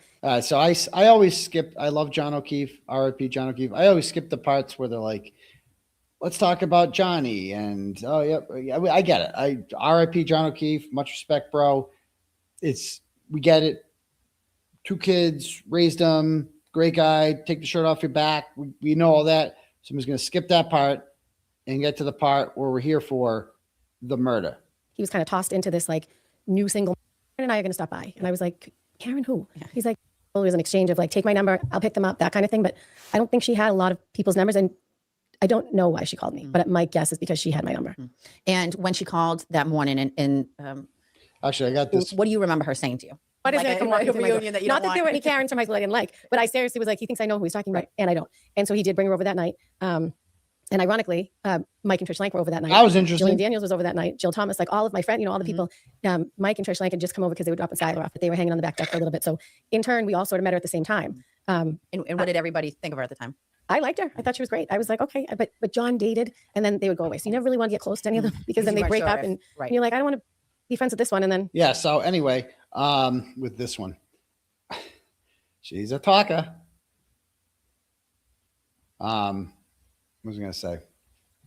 Oh, the Bruins scored with 6 seconds left. Awesome. Great. Dope. Let me jump to the 15-minute mark. I had it time-stamped. But how do you feel about the fact that the person that called you for help and you responded, you went out and helped her, has, it seems at least participated or adopted this kind of treatment of witnesses? She hasn't spoken out against it. It seems based on some of the text messages that are alleged to be from her. We saw in Aidan Kearney's. In Aidan Kearney. So she's reading my phone extraction. Better known as Turtleboy. His phone extraction has been leaked on the internet. Obviously, there's no way for me to authenticate that individually, but there's been no dispute as to its validity either from Kearney or Karen Reed. And in one of them, Karen Reed, I think the quote is to Turtleboy is, Kerry Roberts is a fucking cunt, always has been. And I wonder how that makes. If I was, then why did you call me? Well, that's if I'm this horrible person, call someone else. Right. She's so retarded. If I'm a horrible person, because she didn't know you were a cunt yet. She found out you were a cunt afterwards, after John died. Then that's when she found out what a cunt you were. She called you because she cared for John. She was looking for someone that gave a shit about him, anyone. And you actually do give a shit about John, but you're just retarded. And you're just too stupid. Too stupid to open your eyes and see what happened. Oh, your own friends. Why are you calling me? I mean, that doesn't. When I saw that, I was like, wait a minute. This is the girl who would be like, oh my God, like your teeth are so white. Like, what do you use? And I'm like, I'll grab it for you. It's Ulta. I'll drop it off. Like that was the kind of exchange we would have. Yeah, it's almost like women are fake bitches sometimes, and just saying like, yeah, she's being polite. Almost, yeah. Like we went to baseball tournaments. I would always sit with her, and I've never done anything or had any bad blood with her ever. No, she's for her to say that about me. I was like, wait, whoa. Well, and I think it seems probably objectively obvious that, the fact that she called you, you would think if she did have a problem with you and you weren't going to be a helpful person, she would try to find somebody else to call instead of you. But she called you. That's more. I know. And so at some point during this case, because you obviously become a witness based on the fact that Karen calls you that morning, and then you all find John together, which makes you, one of the, I think, arguably most important witnesses, because you don't have anything to do with anything, right? So you have an observation that's different than other witnesses. Can you tell me at what point for you did it go from just being sort of a regular witness in a criminal case to, was this sort of like an aha moment that you saw things starting to shift in how you were viewed or how you were being treated? It wasn't for like a year later. I think Turtleboy came out with his first article or blog or whatever it was. And shortly thereafter, within a couple weeks, the FBI was at my door. And here I am for 2 hours telling them the whole story. Wrong. She's already got it wrong. My article came out April 18th, 2023. D-Day for the FBI. Ice Cream Truck Day, April 10th, 2023. That's important because she's suggesting, yeah, she really does think she's like, fucking bitch, you ain't Oprah with your cue cards and shit. I mean, it's a nice setup she's got there. It's cool. But like the problem is, who wants to watch this bitch? Yeah. So it's like, that matters. The timing matters because she's suggesting that my reporting is what got the FBI to harass them. We're victims of the FBI. Right. Sure you are. I conspire with the FBI. The FBI already knew who they were and what they had done. And they were looking into this before I started writing about it. Before.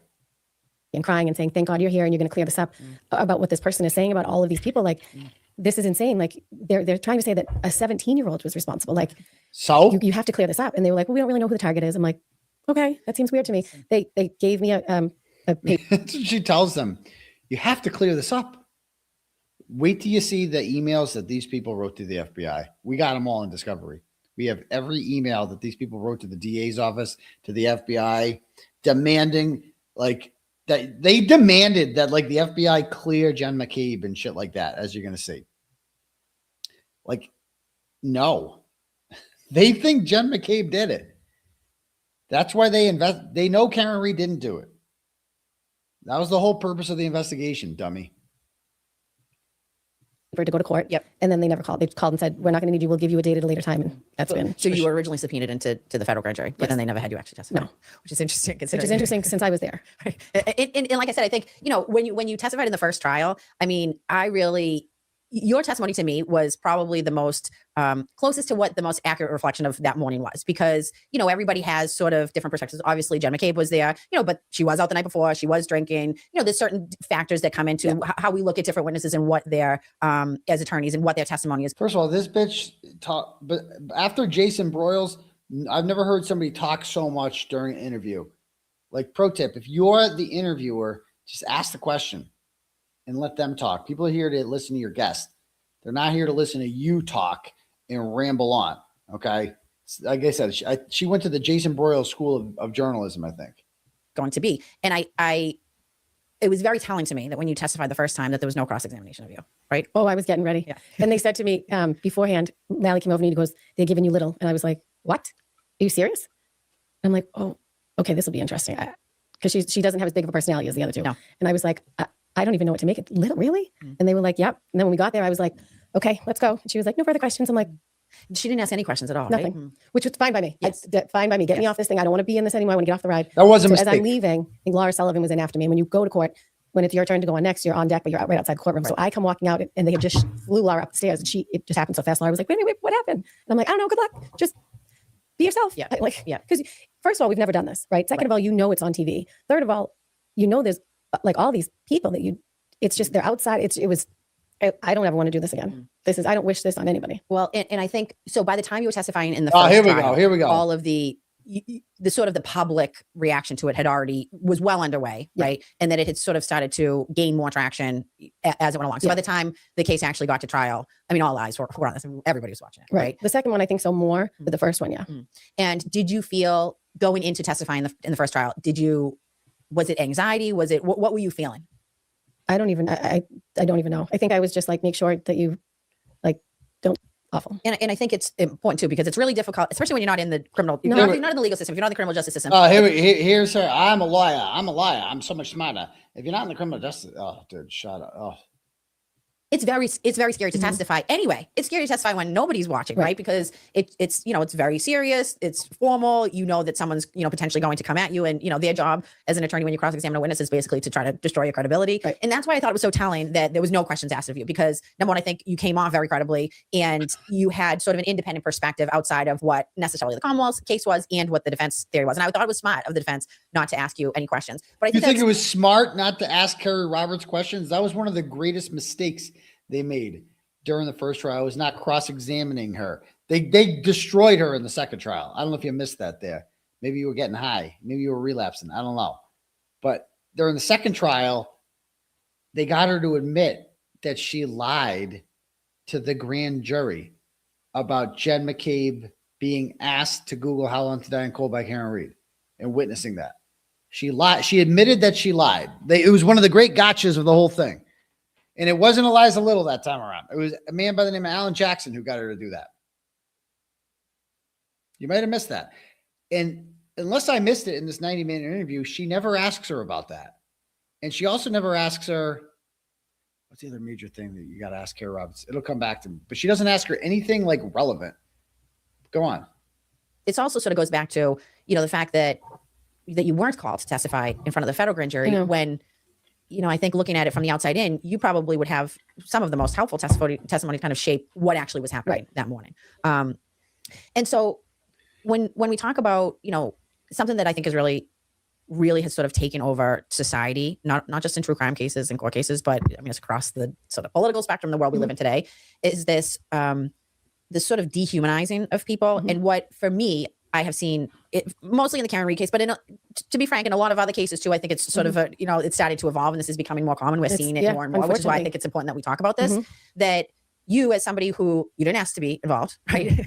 You weren't present there, on your own volition, and you have been subjected to I would say pretty extreme levels of harassment, hate, not only from the online world, but also in the real world. Yeah. And can you talk to me about, when did you first realize that you were going to be maybe a target of some of the attacks that were coming, probably first online, I would say? I think when every day that a blog would come out, we never knew who he was going to write about next. And it was, and I don't have any skeletons, but I was like, I don't have any idea, like, what you're going to say. So every day we knew. This is what they're thinking. What's Turtleboy going to write? Which one of us is he going to expose today? You've got this huge family, the Alberts and the McCabe's, and there's tons of people in there that some of them, they all grew up in Canton, like grudges from high school and whatnot and that kind of stuff. But I'm like the outsider. I knew of Matt McCabe. I met Jen once, and I knew Chris on the pizza shop because I was friends with his sister-in-law, Jillian. That was the extent of it. I didn't know Jen had sisters. I didn't know she grew up in Canton. I knew nothing. I didn't know there was 700 Alberts. I didn't know anything. My daughter is friends with Kevin Albert's daughter. So I knew her, and I actually, at the time, I didn't even know if they were that close. They were in the same friend group, but I still didn't know how many siblings Kevin Albert had. Well, especially if you don't grow up in a town. She's a talker. She's a chatterbox. I mean, it's different. It's like, you don't know this town or the the people in it as and our kids are not the same age, other than like none of Jen's kids are my kids' age. They're all a little bit older. My daughter's a freshman. My son's a freshman. My daughter's a sophomore. Hers are junior, senior, and up. So they've never gone to birthday parties together or that kind of thing. And the same with all the other ones. Like Chris and Julie's, their kids are all older. I think Dylan's a senior now. He's going to graduate. My kids would never cross paths with them. So they say that the Alberts run Canton, but I didn't even really know who they were. And I've been in Canton around it that much, but I didn't know their names. I'm like, I've been there 12 years now, and I'm like, all I knew was you own a pizza shop. I mean, I don't know if that makes you run the town. But so before this case, I can't deal with how retarded she is. She doesn't know if the Alberts run the town because Chris Albert owns a pizza shop.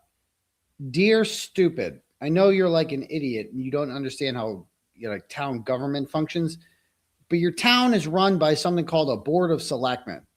There are 5 members on it. Chris Albert is one of them. Or was. He was one of 5. Okay? And he got elected right before I started writing about this.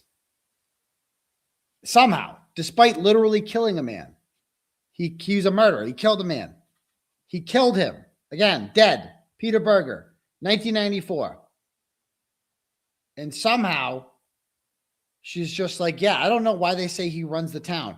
Probably because it's in the fucking job description of the Board of Selectmen that they run the town. And Kevin Albert is a sergeant detective in the police department, and they run the law enforcement in the town. Does that make sense? Does that clear things up? You didn't socialize with these people. You were different friend groups. It's just like 2 people. Basically, the only connection was that Jillian. You had, a couple of mutual friends and you live in the same town. Yep. But since then, obviously, you've become, friendly because of this case. Yes. Which is another thing. If they had something to hide for this long, don't you think they'd be like, get her out of this group? Yeah. Like, what if we say something for get her out? What? It's just lunacy. But back to your question. So when we first realized it, Patrick and Ryan have played baseball together since they were in T-ball, and pictures are hysterical. But we do the pictures through the years. And so this particular time we were down the baseball field, they both got handed their jerseys. One of them was from D&E Pizza, and the other one was Waterfall, ironically. Whatever. That's who sponsors them every year. There's only like 5 teams. And so, and then Michael Camerano was another one who got a number 10, but he happened to not be there that day. So I took a picture of the two of them and I was like, oh, twinning. They got the same number. They're playing against each other in town. Yeah. And so somebody then, my friend Jen called me and she said, I was picking my son up from school and she said, I'm so sorry. And I said, what do you mean? And she said, he did a blog about you. And I said, yeah, I did. I did this. This was the article I published. Can't cover up part 16. Can't cover up part 16, April 30th.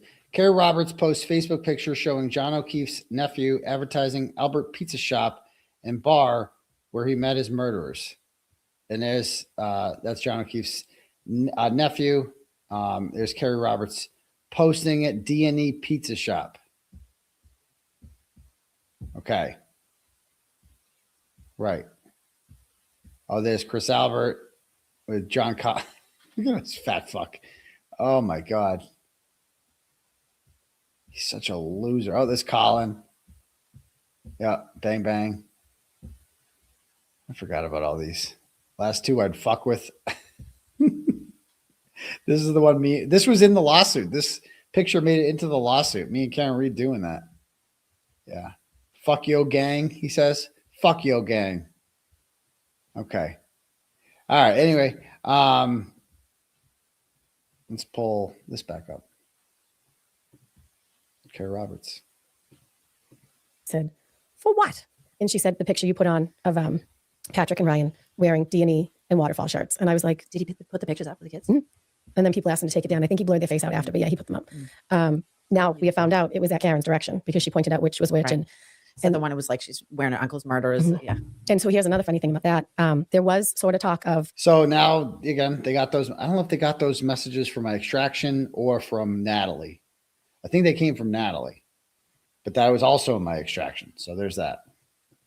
Should Patrick wear a D&E shirt just because of everything going on in town? Mm-hmm. And another parent said, you know what, I can have shirts made with my business on it. Mm-hmm. And Peg said, you can make as many shirts as you want. He is wearing the D&E shirt. Mm-hmm. I mean, Patrick was in D&E every day. Yeah. Yeah. You know, the shirt's not hanging in D&E right now. You know, and I think good for Peg in that way. I mean, listen, she's an old school Dorchester. You're not getting her to change her mind. She's old school Dorchester. She's old school Dorchester. Yeah, she's white trash. I think that's what Peggy is. But yeah, go ahead.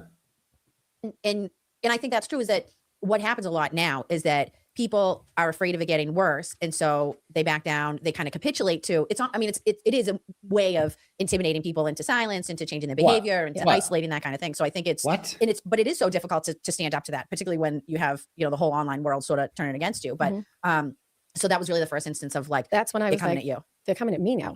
I was the puzzle piece that didn't fit their crazy conspiracy. Right. And so I don't know what they thought they were going to like, look, I'm a witness. I can't tell them I won't take the stand. Right. I'll be in contempt. And then I go to jail. Like, I don't have a choice. Right. It's not like they're going to say like, well, would you rather not testify? You don't have a choice.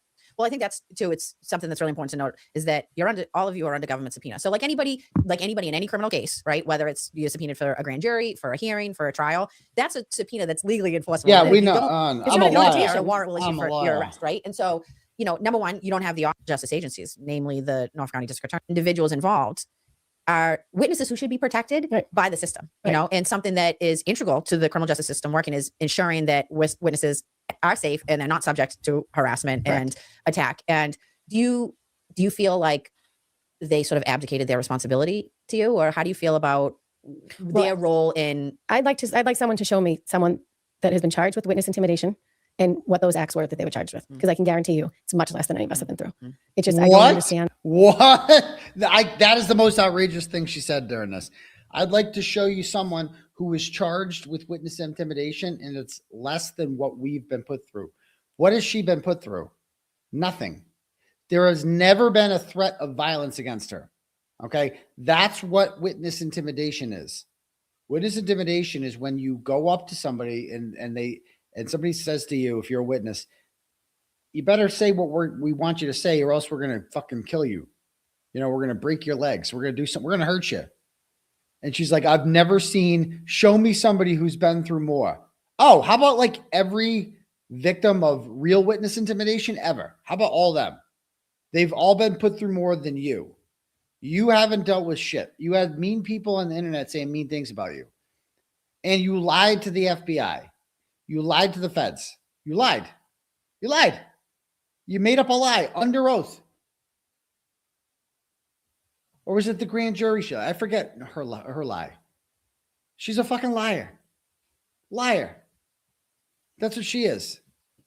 It doesn't make sense to me. I mean, our victim advocates were there when we had questions and whatnot. I know that there's multiple times where people were crossing the line while they're on probation and nothing was done about it. Oh, that's me. And can you talk about like some of the other So examples? first of all, she doesn't understand what probation is. Probation is when you're convicted. I'm not on probation. I'm out on bail. And she's like, there's multiple times when someone has crossed the line and whatever. They've tried revoking my bail 4 times. They succeeded once. The 3 other times they were unsuccessful at revoking my bail. Like I know we were talking a little bit before about, you went on vacation, you had your kids, like some of the things that you've experienced. It's been everywhere. I mean, a lot of people either don't want me in the story anymore because I don't fit, or I just am too familiar with like just a dark-haired short girl. Right. Because a lot of people don't recognize me, and if they do, sometimes they'll say stuff, but sometimes their head goes back and forth, and I want to turn around and stare at them, but I'm like, I can't even be bothered. We've been on vacation, the same place we go every year, and @𝗃𝗍, my daughter, brings all her friends. She's friends with Sergeant Lang's daughter and Kevin Albert's daughter, so they're all down there. And one kid said, like, oh, you're from Canton, it's not safe here, you better go back. And the kids were like, we are down here all the time. Other families from Milton that we grew up with were there too, so they had each other as a group. But they were throwing eggs at one point because there was a whole egg throwing thing in Canton with people protesting. And so the only person ever hit by an egg was a 5-year-old boy at the rolling rally when that fat cow and her daughter threw an egg at them. I forget that cow's name. She was some moo cow. She was gross. Threw an egg. I was right there at a little boy, 5-year-old boy, got an egg thrown at him. That's the only boy, the only egg situation. They were like, we don't do that down here. And then they were throwing eggs. I was like, I don't understand what's happening. My husband and I went into, there's 2 restaurants. We went into one, and the owner's son, I think it was, said to my daughter, like, my dad was taking your mom's picture last night while she was sitting in the restaurant. I just want you to know. And 𝗃𝗍 was like, what's he going to do with those? And he was like, I don't know. And there were 2 women who ended up going online later. They were chatting with me until they realized who I was. And then they started listening to what I was chatting about with my husband. And they put it because my son went out on a little boat with someone. Yep. And I was like, he didn't even tell me he was going on a boat. So then there was a whole thing, but she didn't even know where her son was. I'm like, no, I'm a helicopter mom. I knew where he was. Right. I can see him in the water on Life 360. Like, I knew where he was. We're not in a big town. We're literally in this tiny, tiny little town. Wait, but it's been. She say Life 360? So now Life 360 data is accurate? Because it wasn't accurate for 𝗲𝗄𝗃𝗃𝗃, was it, when she was out till 1:30 in the morning? No, there was no explanation for that. Just everywhere. And you were telling me about how you were in the supermarket one time. Oh, I was in the supermarket with my husband, which always costs us way more when he goes because he gets all the extra stuff. And my daughter too. I'm like, I don't know why I brought either one. Oh my God, she doesn't shut the fuck up, which always goes. Let's talk about your husband for a minute, shall we? Let's talk about Kurt. I wrote an article about Kurt too. What was this one called? Okay, this one is called Canton Cover Up Part 57. Kerry Roberts' husband arrested for domestic assault and battery told police Karen Reed was in emotionally abusive relationship with John O'Keefe. Oh. And this is the police report. It's I don't know if you guys can read it. I'll read it for you. If not, it says on Monday, November 18th, 2019 at 9:15, I was dispatched to her address for a domestic dispute. Upon arrival, I entered the house and was immediately approached by Kerry Roberts, along with her 2 kids, aged 9 and 8. So this is good. Who said her husband, Kurt Roberts, and her had been fighting. All parties will be referred to, blah, blah, blah. Kerry told me Kurt had struck her twice, hitting her face. I did not observe any injuries on her face. At this point, Kurt entered the room, and I instructed him to stand in the kitchen away from his wife. Officer Brown and I spoke with Kurt while Kerry and her 2 kids went into a separate room. When I entered the kitchen to speak with Kurt, I smelled a strong odor of alcoholic beverage coming from his person. I asked Kurt what was fighting about, and he told me they had been arguing over Kurt's sister-in-law's real estate company going out of business. Kurt informed me, Officer Brown, that while arguing, Kerry had struck Kurt with an open hand across the face. Kurt told us after he was struck by Kerry, he slapped her back. At this point, Officer Brown took Kurt outside while I spoke with Kerry inside. This is a hell of an environment to have around kids.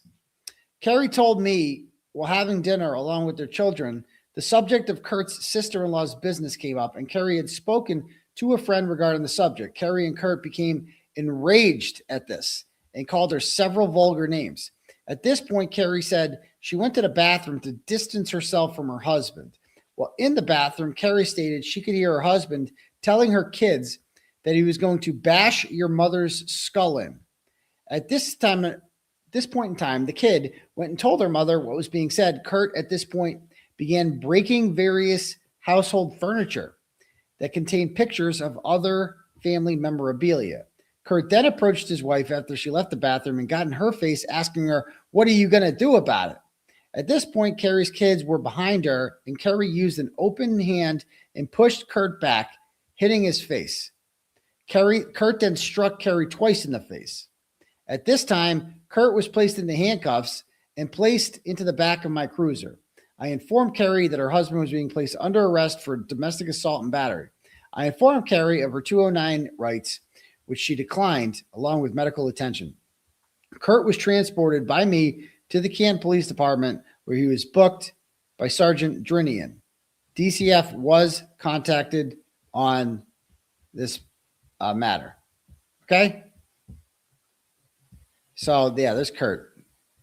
Remember, Kurt's the guy that testified that his wife is going to bust his balls. Anyway, there's dumpy old Kerry. So that's what's happening in the Roberts house. And this woman, this is Kerry. I don't know if you guys remember this. This is Canton Cover Up. This is Canton Cover Up part 57. Go read it. You can go search for it. That's what happens. And Kerry Roberts is out here judging people. That's never happened in my house. I've never had a situation where both parents admit that they hit each other in front of their kids. 8 and 9 years old.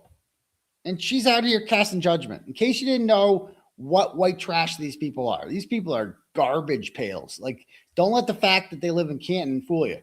These are garbage people.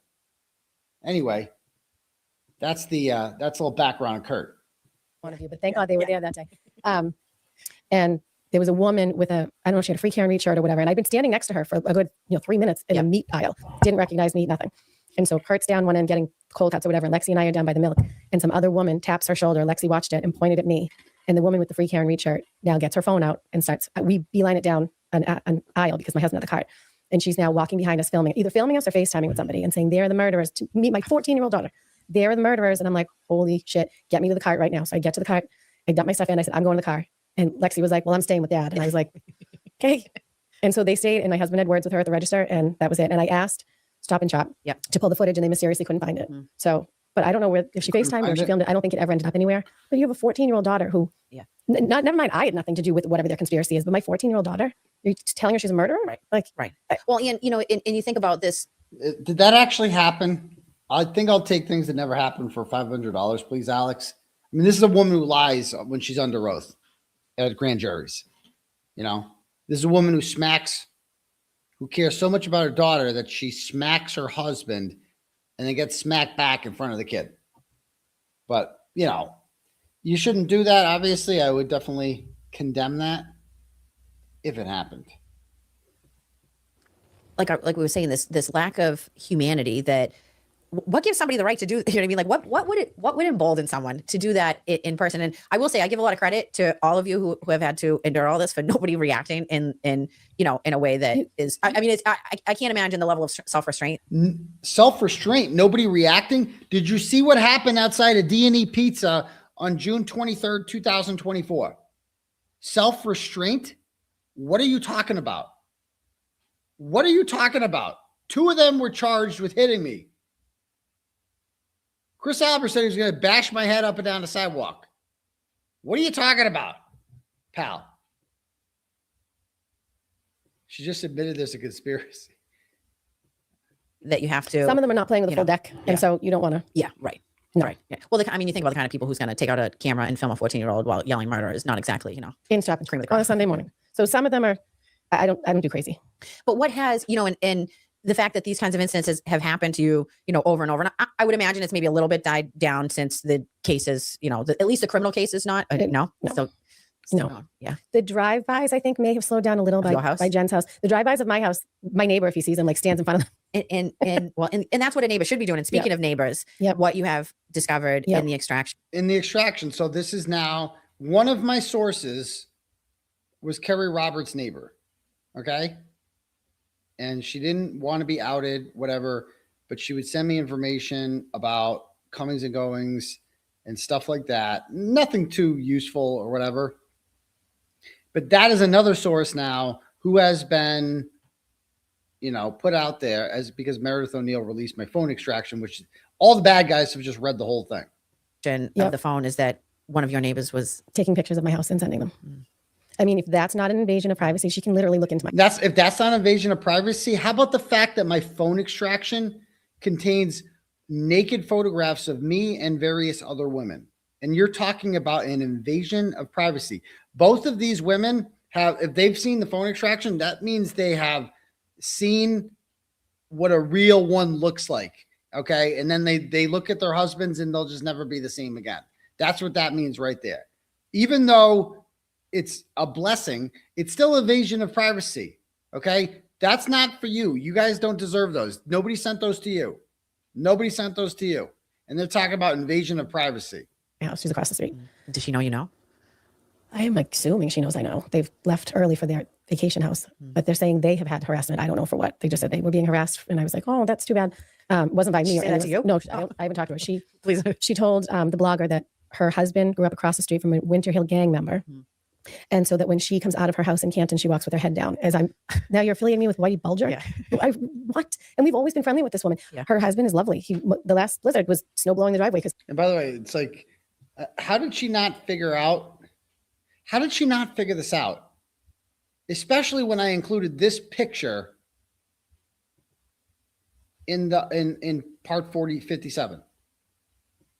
This picture was literally taken by her neighbor. You know how I know? Because it's from the perspective of her neighbor's house.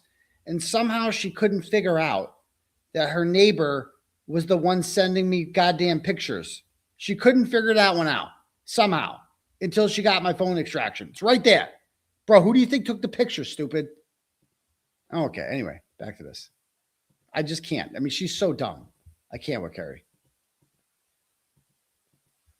Kurt went to work. Like, I don't know at what point she wanted to insert herself for some reason. And we've always been friendly with them. Like, so interesting. I don't understand. Well, I think that, I'm really fascinated by sort of like the dynamics of that somebody who, like that, that you've been in the neighborhood long enough, maybe you're not great friends, best friends, but everybody generally, tries to help take care of each other, like said in a snowstorm, neighbors, stuff like that. What makes somebody sort of take that? To me, that seems like a hard line to jump across, to say like, okay, this is somebody, who I know, I see her kids growing up and I'm going to, we would do Super Bowl parties together.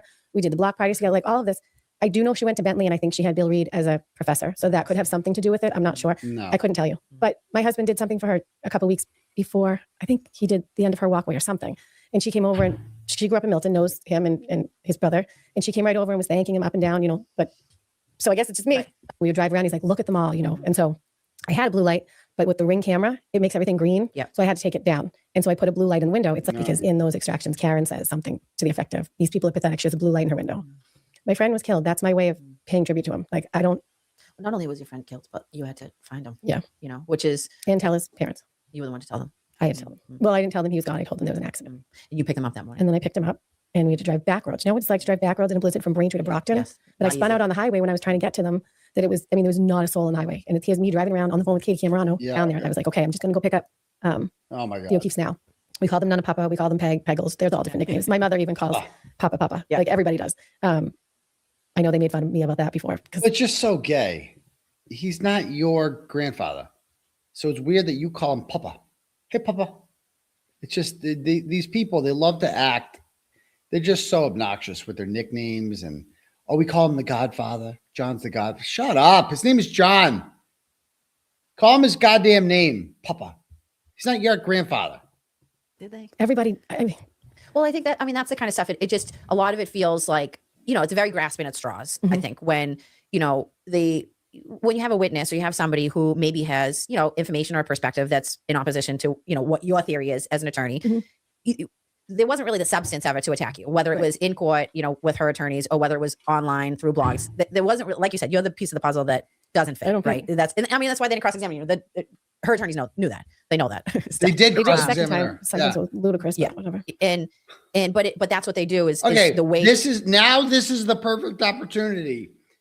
if you're bringing this up, the Sandra Bullock thing, that was the other thing. This is the perfect opportunity now, Catherine, since she brought it up, to ask her about what she admitted to during the second trial. Like, that is what everybody wants to know. How do you not ask her about that? And how do you also not, speaking of extractions, right? How do you not ask her about why she, before John was even, his body was still warm to the touch, basically, she is telling Jen McCabe that she has dibs on Sandra Bullock playing her in the movie. Explain that one. To try to undermine credibility is to, pick at all these things. And I just find that really interesting that like what they're trying to use is what you have a relationship with the family, that you're close. I mean, those are the kinds of things that, quite frankly, a good friend does. Right. A good friend is, Yep. And that morning, how have you been able, like, I wonder have you been able to deal, because that's really traumatic. Mm-hmm. It's quite frankly, for all of you, for Jen, for Karen, for you. I mean, it's whatever happened, whatever before, it's traumatizing to everyone nonetheless. This is somebody that you all cared about. Yep. Have you been able to actually really grieve John because of, the chaos that has come? I don't know. For the first, what are these fucking questions? Have you been able to grieve John? I didn't write about this story for 15 months. She had 15 months to grieve John. I mean, again, I can't believe these questions. Go ahead. For the first few months, at least, I cried every night. Like, I would just go by myself and I would just cry. Yeah, it's all about and you. Then, it's all about you, Kerry. These kids have been through so much. And the O'Keefes, like, how does it happen 3 times? Mr. O'Keefe pulled up to a baseball game one day and baseball broke out the back window. And didn't he park in that same spot the next morning? And I said, Papa, why are you parking there again? He goes, I'm not going to get hit with a ball twice. I said, Papa, sometimes, and like, of all people, like, it can happen. Papa? Bad things happen. It's just, how does it happen 3 times to the same family? It doesn't make sense. And these kids, like, and he was everything to them. Like, he was mother, father, dance mom. Like, he was all of the things wrapped in one. And now he's gone. And she, because she was always with Kaylee and, was there doing dinner and laundry and all. And I mean, I had an actual relationship, which is I think another, there's so many layers to this. Karen had a real relationship with these, I mean, particularly the kids, because she was in there and they lost her too. Right. And it's like, and that makes me really happy for them. They've always had Mr. and Mrs. as a constant. When they lived in my neighborhood, Mr. and Mrs. they were always there. Papa would pick up, he would take them out and anywhere they wanted to go, he'd say, let's go. They'd go to Papa Gino's or they'd go here, there. There's one particular place in Quincy and they like to get pizza. We never knew where they do this by myself. So when he did move to the other house, he did take more of a, but yeah, I mean, my husband liked her the night before testified. I was like, please tell me you didn't say the word. He's like, they made me. I'm like, oh my God. They do. It's just like, they always make you say, like, my mother is watching. Say the real world word. Well, and it is, as you said, it's really difficult. I think sometimes that there are sometimes some families that just go through such another son and in really what came from the case, They luckily don't see as much. She's on Facebook, but that's it. But they don't see even a little bit. And he doesn't want to have anything. I do need to clarify, when I asked my husband if he really said the P word after he testified, it was when the trial was really interesting that, when one of the first things that I will say, when I first started covering the case, even for myself, it was an interesting something, the sort of the theory and the issues that were brought up were ones that we hadn't really seen before. I mean, it was right out the gate when we sort of, everything started coming to, because I know there's a long time where between the initial arraignment of Karen Read and then when things started to change, it seems to me it was probably almost a year later that at least publicly people started to pay attention, because I will tell you, I do recall when she first was charged in district court. And then I remember when they indicted her, and I remember thinking, that seems like an odd charge, a second-degree murder for a case like this. And I think that, that in conjunction, obviously, with, her adding attorneys to her defense team really changed the whole calculus. And I will tell you, there hasn't been a lawyer that I have spoken to that thought there was a good faith basis to bring the second-degree murder, in terms of whether, one thing you learn as a prosecutor is, just because you can charge something, or just because you think maybe something might be, you might have a theory, but if you don't think you can get all the way to beyond a reasonable doubt, you really shouldn't charge it in good faith. And I wonder, if there's any, I mean, I really truly believe if she had never been charged with second degree murder, none of this, we wouldn't hear about any of this, because when you're charged with manslaughter, that's the first smart thing she's ever said. If she wasn't charged with second degree murder, we probably wouldn't have heard about any of this. Very true. That's actually a smart thing. But so they because that's what made this case so much bigger. She's charged with murder, right? Manslaughter, like I said, I don't know if she would have pleaded, but she wasn't even facing that much till she got arrested till she got indicted. That's when she needed more firepower. The sentence might have been, she might have gotten 6 months or a year if she was found guilty, or suspended sentence or probation. But basically, it's an accident. You either are found guilty or you take accountability and you kind of move on. But when the charges were upgraded to homicide, you then sort of force a defendant into a place where they're potentially looking at life in prison. Yes. And has there been any sort of, Who's on being your end interviewed? thought I about know, it's that the DA's office really like dug in on the second degree murder and that they didn't, even after the first trial, that they didn't back away from that? And do you think it sort of contributed to? I don't know much about what I've learned is only over the past 4 years, but I mean, the overwhelming amount of evidence it's insane. Yeah, I mean, it points directly to her. I mean, it points directly to her. Listen, nobody likes to know much about what I've learned is only over the past 4 years, but I mean, the overwhelming amount of evidence it's insane. Yeah, I mean, it points directly to her. I mean, it points directly to her. Yeah, except for the dog bites that a doctor testified that John's arm was covered in, except for the fact that 2 doctors testified that John wasn't hit by a car and that his injuries were not consistent with a motor vehicle collision, and the car was not consistent with hitting a pedestrian, and the fact that Dr. 𝗵𝗂𝗧𝗧 testified that he didn't have hypothermia, which he would have if he was out for there. Besides all that, it points directly to her, because I hit him. Like, what evidence? The taillight that was planted? That's it? What is she talking about? I know everybody likes to hear that, but it points to one person. Yeah. Not multiple. And I say this to people like, so your theory is that John got out of the car with a cocktail glass. He went in the house. Here we go. Got beat up, mauled by a dog, Listen to this. dragged out front, to which he then decided to release the glass by the street. Yeah. Right. Oh, okay. Your theory is, it's insane. I can't. Just listen to how pompous. I'm going to put this at regular speed. The way how pompous and arrogant she is when she says this, as she makes fun of people. Just listen to this masterpiece that Kerry Roberts unleashes here. Again, if you haven't heard it already, just listen to this. Yeah, I mean, it points directly to her. I mean, I know everybody likes to hear that, but it points to one person. Yeah. Not multiple. Yeah. And I say this to people like, so your theory is that John got out of the car with a cocktail glass. He went in the house. Yes. He got beat up, mauled by a dog. Yes. Dragged out front. Yes. To which he then decided to release the glass. No. Street. Yeah. Right. I can't. No, you fucking moron. Yes, except for the last part. No, we're not saying John planted they put the cocktail glass there. You fucking idiot. This is how stupid you have to be. The glass that didn't match, that glass, the different glass, that's the glass that you're talking about? She doesn't even understand it. It's like, no, stupid. We don't think that John, while he was dead, dropped the fucking cocktail glass there. We think that they put him there and then they put the cocktail glass remnants around. It was not even the right cocktail glass. Put that around. Didn't match what was on the bumper, right? It didn't match. It's a different cocktail glass. You moron. How does she not know that? She doesn't even understand what the theory is that she is making fun of. And the way just look how arrogant she is when she does it. Dude, look at the face she makes. Glass. He went in the house. He got beat up. Yes. Mauled by a dog. Yes. Dragged out front, to which he then decided to release the glass by the street. Yeah. Just look at these two. Look at these two. They're like, oh my God, they're so dumb. Bitch, no one said that.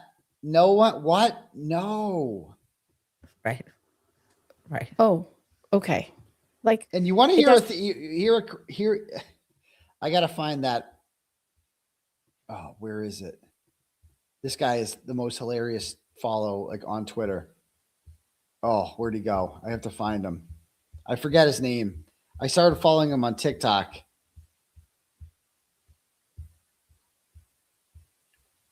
During the second trial. And it was so good. Oh, here he is. Okay, we need to watch this guy. I forget this guy's name. He is the funniest motherfucker I've ever seen. I miss the content creators. Don't drop. Here we go. Ready? Watch this.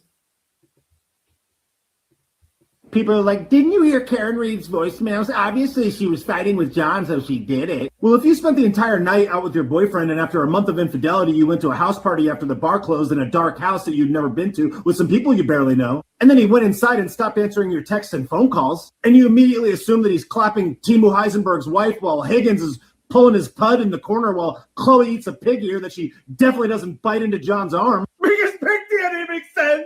You might be pissed too, but it didn't mean you killed him. So if you actually believe that Karen Reed is guilty, here's some other things that you have to believe. John O'Keefe just stood there on a quiet street while Karen backed up 84 feet in reverse at 24 miles an hour on a quiet street in a snowstorm, and you just stood there with a glass in your hand and got clipped. And then a hair ended up on Karen's bumper along with some glass from the cup that you were supposedly holding that didn't match the glass that you were supposedly holding. And then that hair and that glass had to stay on the back of that bumper in a snowstorm from 34 Fairview to John's house, from John's house to Jen McCabe's house, from Jen McCabe's house back to John's house, from John's house back to 34 Fairview, from 34 Fairview to the hospital, from the hospital back to John's house, and from John's house back to Karen's parents' house in Dayton. And then from Karen's house onto a flatbed truck all the way back to the Canton Police Department, where Higgins and Berkowitz definitely didn't stand in the Sallyport garage when the camera didn't work, and Officer Beaver misremembered that they were in there. And she testified to it and then changed it. Because she misremembered. I don't know about you guys, but I totally think up things that make perfect sense in the context of this case and then testify to the FBI and then later forget. Oh wait, I didn't forget. I actually do remember saying that because I thought I remembered that because that's a thing that happened. And then, after I knew that I clipped him, I stayed up all night, leaving him incriminating voicemails and text messages and called this chick that I barely knew to insert myself in the scene of the crime. Well, while he was laying dead on the ground, dying, I just said to her, hey, would you mind searching how long to die in the cold? Because that makes perfect sense. And then nobody says anything about it, but then Jen McCabe's friend tells the FBI that she heard Karen say that, even though she didn't hear it, but she says, oh, I just knew about it because Jen McCabe told me it happened, but I misunderstood your question about hearing it because they said, did you hear that?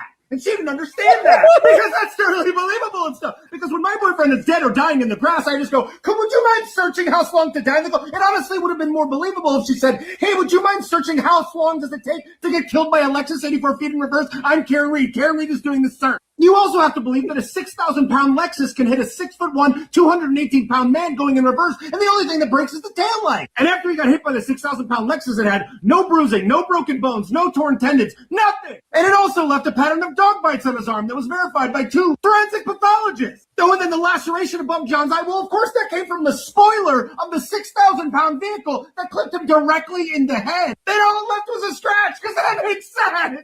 You also have to believe the technical testimony of a man who's been pursuing his bachelor's degree for 18 years that doesn't know the difference between a bit and a bite and has the physiognomy of a sandbag. And if that's not enough, then the big reveal, the accent reconstructionist, is some nerd whose big test was whether or not you can have an arm line up with the back bumper and taillight of an Lexus SUV, so much so that paint gets on your arm. But did you hear the voicemails, though?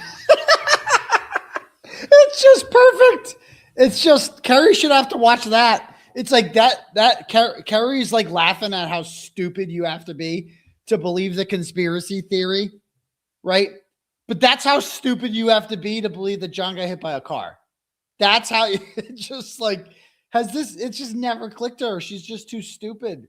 She's so dumb.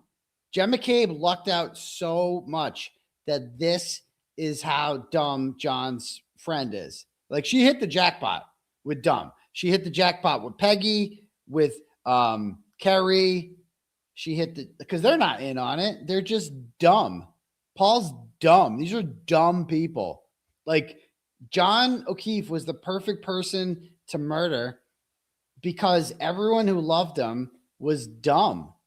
It's just, they're dumb. These are dumb people. And like, you can kill him because you can just lie to the people who love him because they're all dumb. It worked out well for Jen McCabe. She stayed out of jail, so she got that going for her. No, I mean, in a fantasy world, fine, but the evidence doesn't. There was so much evidence that, I mean, I think they really thought they were going to get murdered too.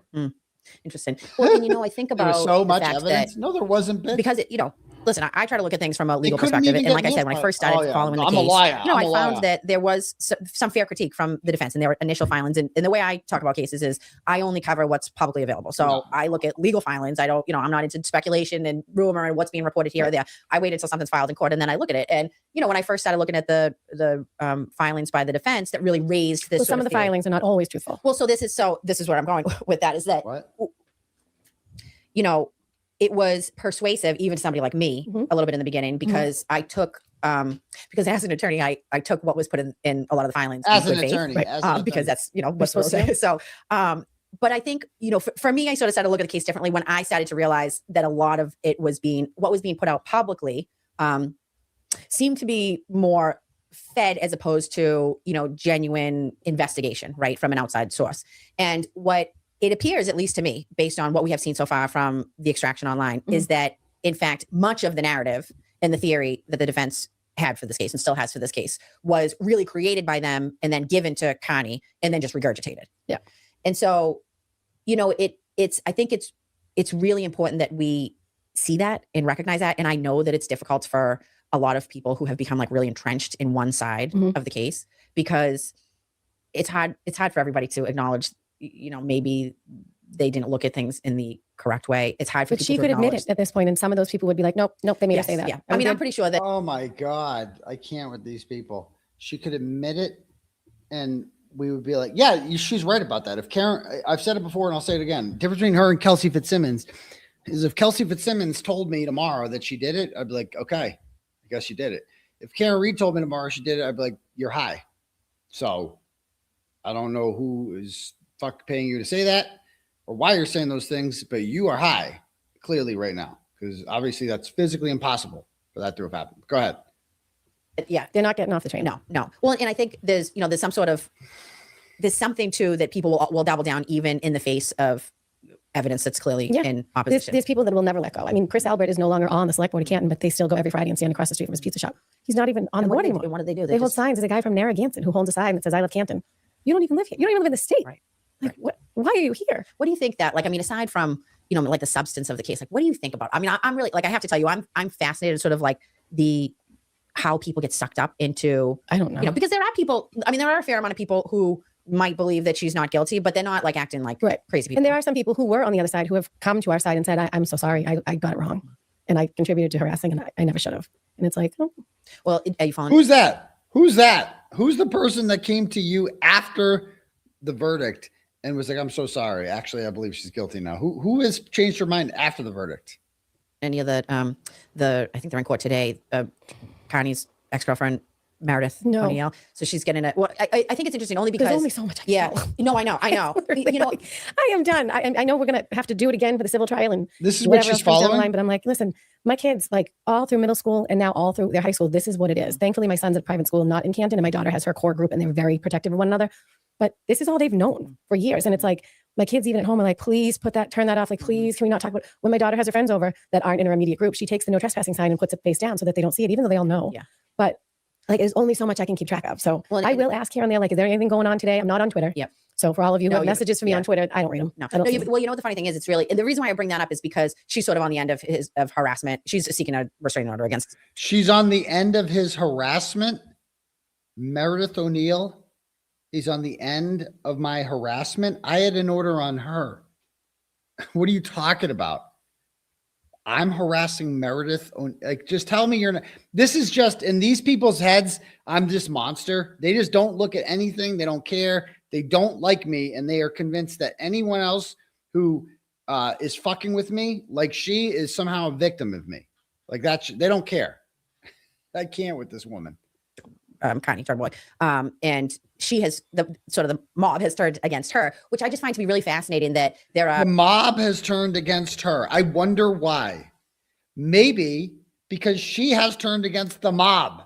Maybe because she has like doxed and hurt and harmed so many innocent people and just become the biggest troll on the internet. I dated the world's biggest internet troll.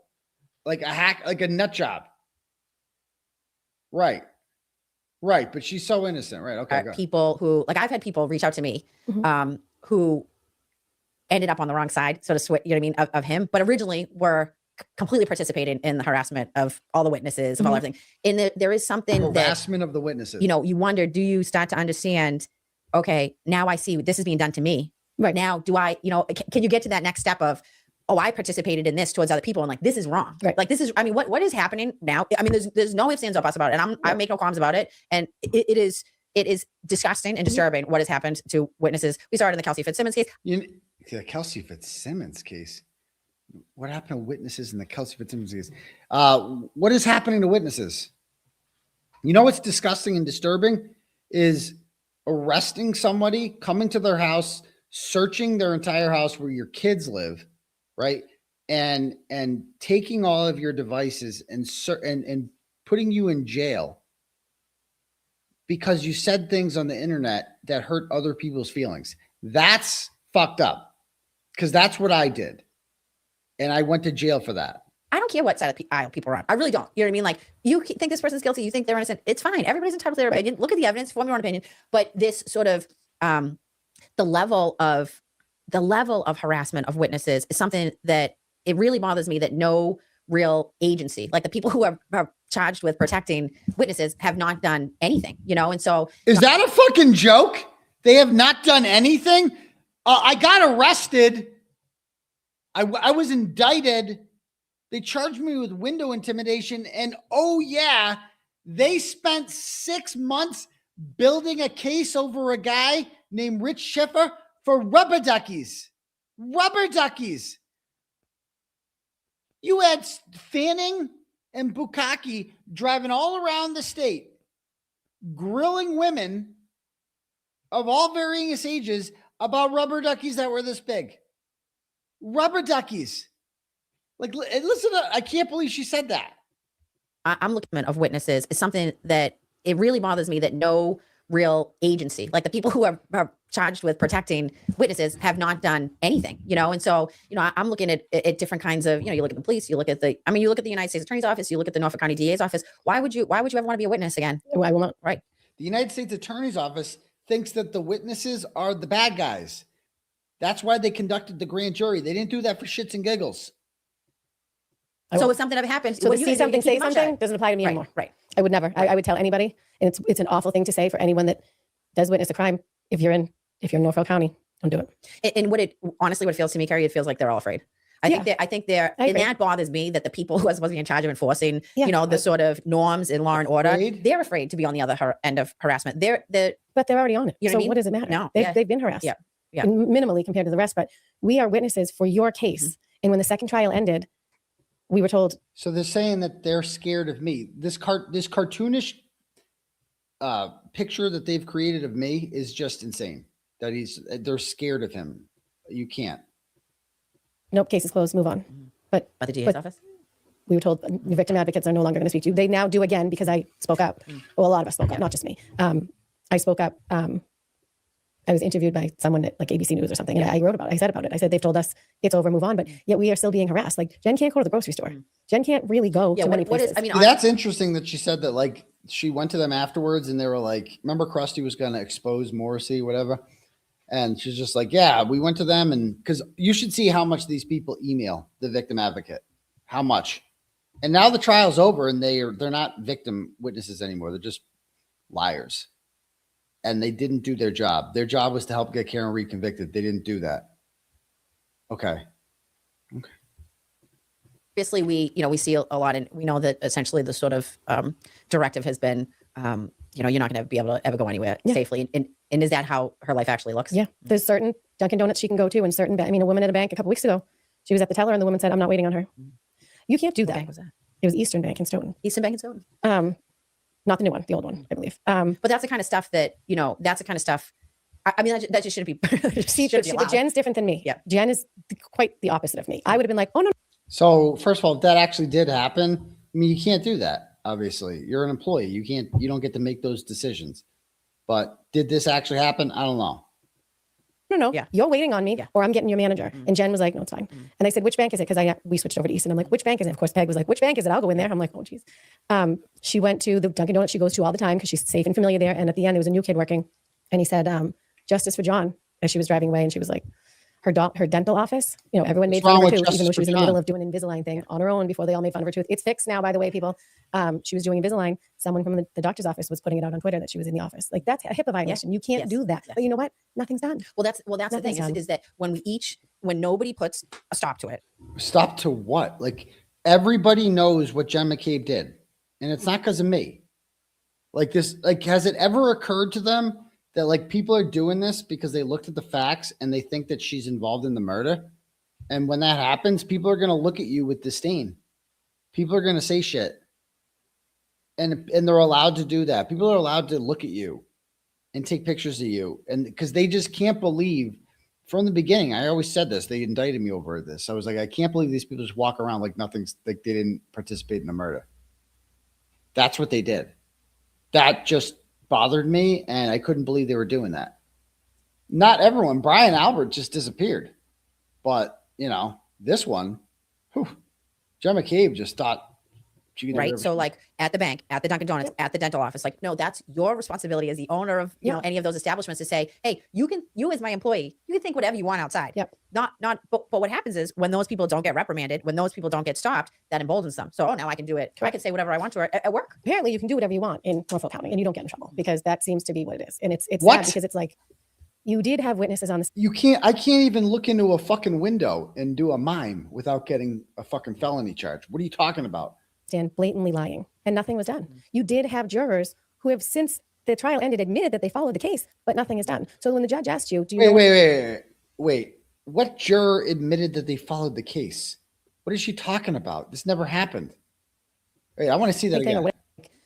Get reprimanded when those people don't get stopped, that emboldens them. So now I can do it. I can say whatever I want to at work. Apparently you can do whatever you want in Norfolk County and you don't get in trouble because that seems to be what it is. And it's sad because it's like, you did have witnesses on the stand blatantly lying and nothing. Yes. Their name is Kerry Roberts and Jen McCabe. They lied their fucking ass off. What is she talking about? The woman, I can't believe the irony here that this fucking retard doesn't understand, that doesn't ask about during this interview. You have a woman who's most famous for admitting during the trial that she lied on the stand during the grand jury. And now she is complaining about other witnesses lying. And the irony hasn't struck her somehow. And she also says that jurors admitted to watching the trial. What juror admitted that? What is she talking about? Was done. You did have jurors who have since the trial ended admitted that they followed the case, but nothing is done. So when the judge asked you, do you know anything or whatever she says, and you all say, no, we didn't talk to anybody, we didn't look at anything, we don't know anything. You lied and there's no repercussions. So have at it. You know, like if the judge had said, if I find it, like you watch court TV and you watch other states and there's judges that will say like, if I find out you're lying, I will arrest you. Right. If that was said, if I find out any of you are lying, you will be brought up on charges. Maybe it would have been different. I watch a lot of court TV. I've never once heard a judge threaten to arrest a juror. Where is this trial? It's like, listen, jury, thank you for your service, but I'm going to arrest you mofos if you lie to me. I'm going to arrest you. Dude, she's fucking retarded. There's no other way around it with this woman. She is the biggest retard I've ever seen in my life. She's the perfect person to have along with you when you're trying to cover up a murder like Jen McCabe was. The perfect person. Well, and I think, you know, the system, it has to, we always say, so the law is slow to catch up to sort of technology of society, things like that. And I think that we're hopefully sort of on the verge of reevaluating how the online world affects the criminal justice system. Because from my perspective, I mean, I understand that in a case like this, that lasts a really long time, it's very difficult to, you know, sequester witnesses and to say, oh, you have to stay at a hotel for a month and you can't watch this and do that. That's very difficult and burdensome on, you know, anybody who's serving as a juror. However, we all don't, I mean, how can you not know what's going on? I mean, it's so I think there has to be some sort of evaluation that even the best jurors who are trying to stay away from things, it is difficult because, you know, you have the news, you have online, you have what should have been, the second one should have been taken out of the Denver courthouse. It should have been somewhere far away because I do have baseball moms and stuff. Norfolk, I was surprised. What? The DA's office didn't move to yeah. I would have liked to have seen a new judge and a new judge. I'm sick of that one courtroom. I was so sick of being in that courthouse. And I voluntarily went. These idiots think Judge Auntie Bev was good for Karen Reed. What? To support the O'Keeffes up until a point where Mrs. O'Keefe said, I don't think it's safe for you to go anymore. And Jen had stopped going. So that's why I stopped going. But And with those, there's a lot of video of sort of in the earlier days when I think this fanfare really kind of started. Oh yeah, they were close. Of being like when they would go into the courthouse and be, I mean, they were close. Being booed and they were close. Most of the time I would go up the ramp. The family was being booed. This is one of the great lies ever told, that the family was being booed. I have this ready to go. So.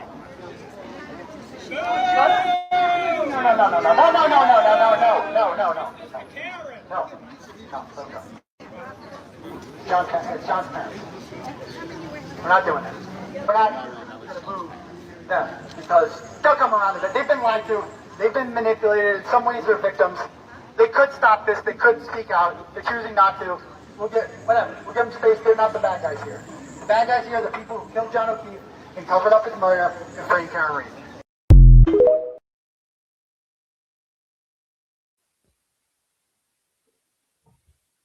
It's just a lie that we booed the fan. No, we didn't. They were like the ones that were like off limits. That I directed the crowd and asked them not to boo because they didn't know who was who. I'm like, no, not them. That's John's family. You could boo anyone else. We don't boo them. We don't boo them. Again, I think this fanfare really kind of started. Oh yeah, they were close. Of being like when they would go into the courthouse and be, I mean, they were close. Being booed and they were close. Most of the time I would go up the ramp. And so no one would realize it was me until I got to the top. But the others, Jen and Chris went right up the middle. I went right up the middle once. And I mean, they were in your face. I mean, Dedham got a handle on it the second trial, but the first trial, I was like, someone is going to get hurt. Someone's going to get pushed downstairs. Like someone's actually going to get hurt. This is pandemonium. And they couldn't control it. There was a fucking buffer zone during the first trial. What is she talking about? They did as best they could, but it was crazy. And the idea that, you know, the idea of how the O'Keefes themselves, particularly Miss O'Keefe, has been spoken about and treated. I know. I mean, it's so for what, being the mother? Foreign to me. For being a mother, It's so foreign to me. Peggy O'Keefe, this Peggy O'Keefe? Where's Lindsay? Peggy O'Keefe, that one? You can't understand how she hasn't exactly been a non-combatant. What are you talking about? She's team Jen McCabe. Me being called disgusting names. Yeah. You know, and other people adopt me because what? But she doesn't know, thankfully. She doesn't know any of this stuff. Oh, I'm sure. There was a woman dancing in front of her house after the acquittal. Now, I'm told that woman has mental health issues anyway. Yeah, she has nothing to do with anything. DME, but to go in front of the O'Keefe's house and start dancing right after the acquittal is too coincidental for me. Like, even if you have a mentally ill situation, you knew that address and you went there. Yeah. And that's not okay. She hasn't been back. Who was it? But you think about I mean, sometimes I just want to remind people, like, take a step back for a second. Like, this is a man who sacrificed so much of his life to take on, you know, being a police officer, you know, to take on the really, I mean, going to talk about and harass, like, you know, for me, it's like, it's really difficult for me to see how people cannot separate that. You can think whatever you want. Nobody, when you leave his family alone. Well, and nobody Karen bothered was not behind any of it. She should have stood on those steps and said, look they were not a part of this. So I ask you to leave them alone. And she never did. So Karen Reed should have stood on the courthouse steps and urged the crowd not to boo the O'Keefes on the courthouse steps, kind of like. So. No.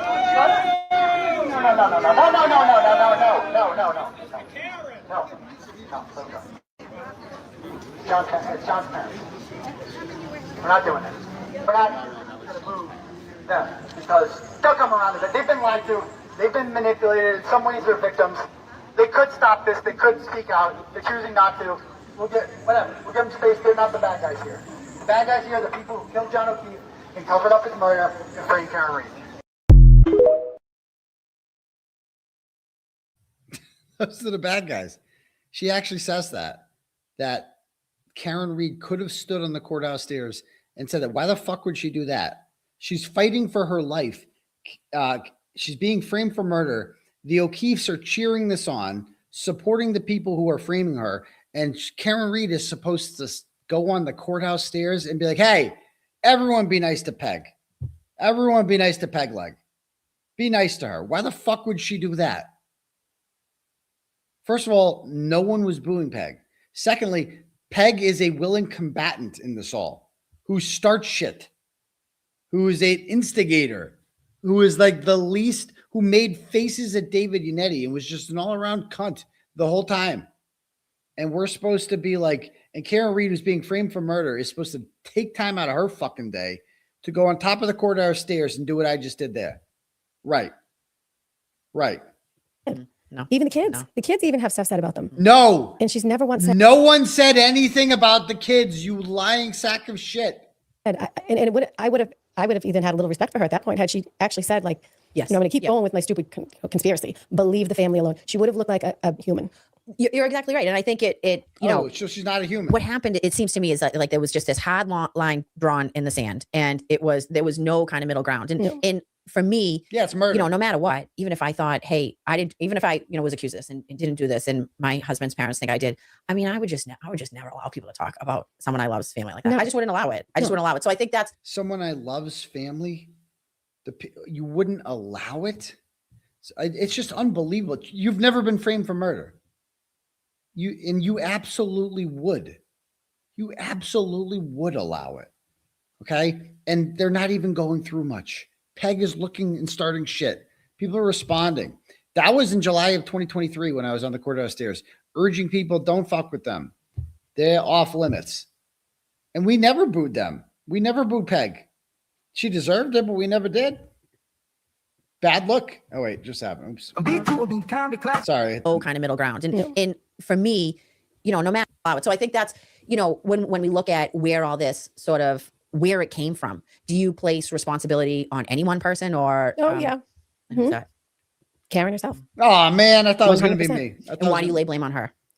Well, because a lot of things so one of the blogs that Turtleboy did about me, she said to him that I had Patrick thrown out of the town pool. Right then and there, I said to Jen, she's behind this, because anyone that lives in Canton that knows that story, and there's 3 of us, know that it's the Civic. It's in my neighborhood and we all belong. The town pool, I don't know if it was being built. Okay, this is her turning into a chatterbox again.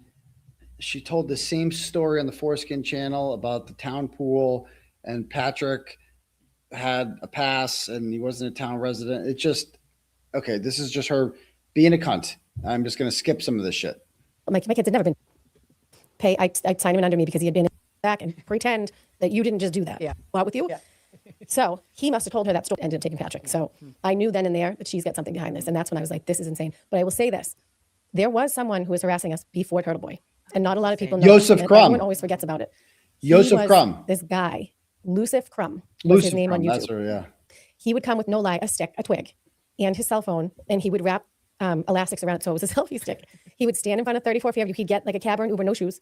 He would stand out in front of 34 Fairview and he would videotape it because he hated cops. So he would go into Boston Police. He would film inside, like Boston Police. They'd kick him out. He'd go back in.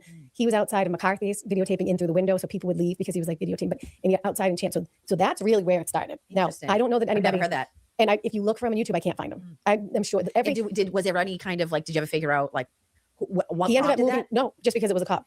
It was just he's like one of these auditors. He doesn't like me either. His videos were out there. They were kind of weird, a lot of his videos, but that guy is a nut job. So, you know, he's a complete nut job.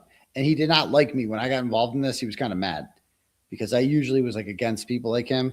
That were like First Amendment auditors going into police stations, harassing cops, stuff like shit like that, you know. But yeah, so TV didn't start it, you're saying. Thank you for confirming. And they were blaming cop. Yeah, I don't even think it was.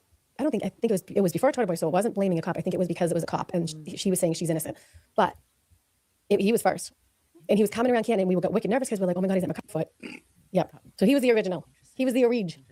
Yeah, and it is interesting to look back now at how much it does. I mean, it does appear that there was quite a bit of involvement from Reed and her team, really, in sort of creating and crafting. I mean, I do think it will probably be studied in a law school someday. No, it already is. There's already classes. Well, I think it's going to be in law school? all the classes so far that I have seen are more on. I was listening to 𝗏𝗏 on Nurse Kim today talking about this. He's like, this is not what they teach in law school. This is not, I don't know what law school she went to, but this is not what they teach in law school. Like the case itself, sort of the substance of it and the police. I think someday it's probably gonna have to be a little bit removed, but on how probably one of the first cases in which a defense team was able to so effectively change public perception and, I mean, in my opinion, affect the outcome of the trial. I really do think that. And I think it's, we live in a new world now, right? We're not just newspapers and whatever change in the police. I think someday it's probably gonna have to be a little bit removed, but on how probably one of the first cases in which a defense team was able to so effectively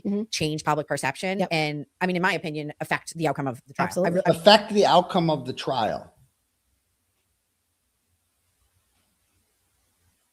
Well, first of all, have you ever heard of O.J. Simpson? Okay, not for nothing, but like she ain't O.J. because she's innocent. But the first time how did they affect the outcome of the trial? The jurors that they picked, that Hank Brennan picked them. All of them. He approved of every single juror that got on there. All of them who acquitted her. Not one of them thought that there was, proof beyond a reasonable doubt that Karen did this. Not one. What does that have to do with anything that the lawyers did outside of court? I mean, I really do think that. And I think it's, we live in a new world now, right? We're not just newspapers and whatever. We have the internet. So there's all kinds of different access. And, it's sort of this new way that you can present a case. It was really tried by, public instead of, it's crazy. Instead of in the courthouse, It's crazy. And it's something that, I just don't think it's. Instead of in the courthouse, where the fuck do you think the evidence was presented? Where did ARCA testify? In the courthouse. Where did Dr. 𝗵𝗂𝗧𝗂, Dr. Marie Russell, where did they all testify? In the courthouse. Oh, yeah. We're sort of just touching the surface because obviously not only you, but so many other people in this case have been just subjected to so much. And, I look at some of the witnesses who were kids at the time and what effect it has. For all of us, for every single person. And I mean, Ryan Albert was eating lunch in a food court and some woman got on like a megaphone and was calling him murder. Like, even when my kids join new teams, I don't want to say where I'm from. Sometimes I don't. If it's like a club team and we don't carpool, you don't need to know where I live.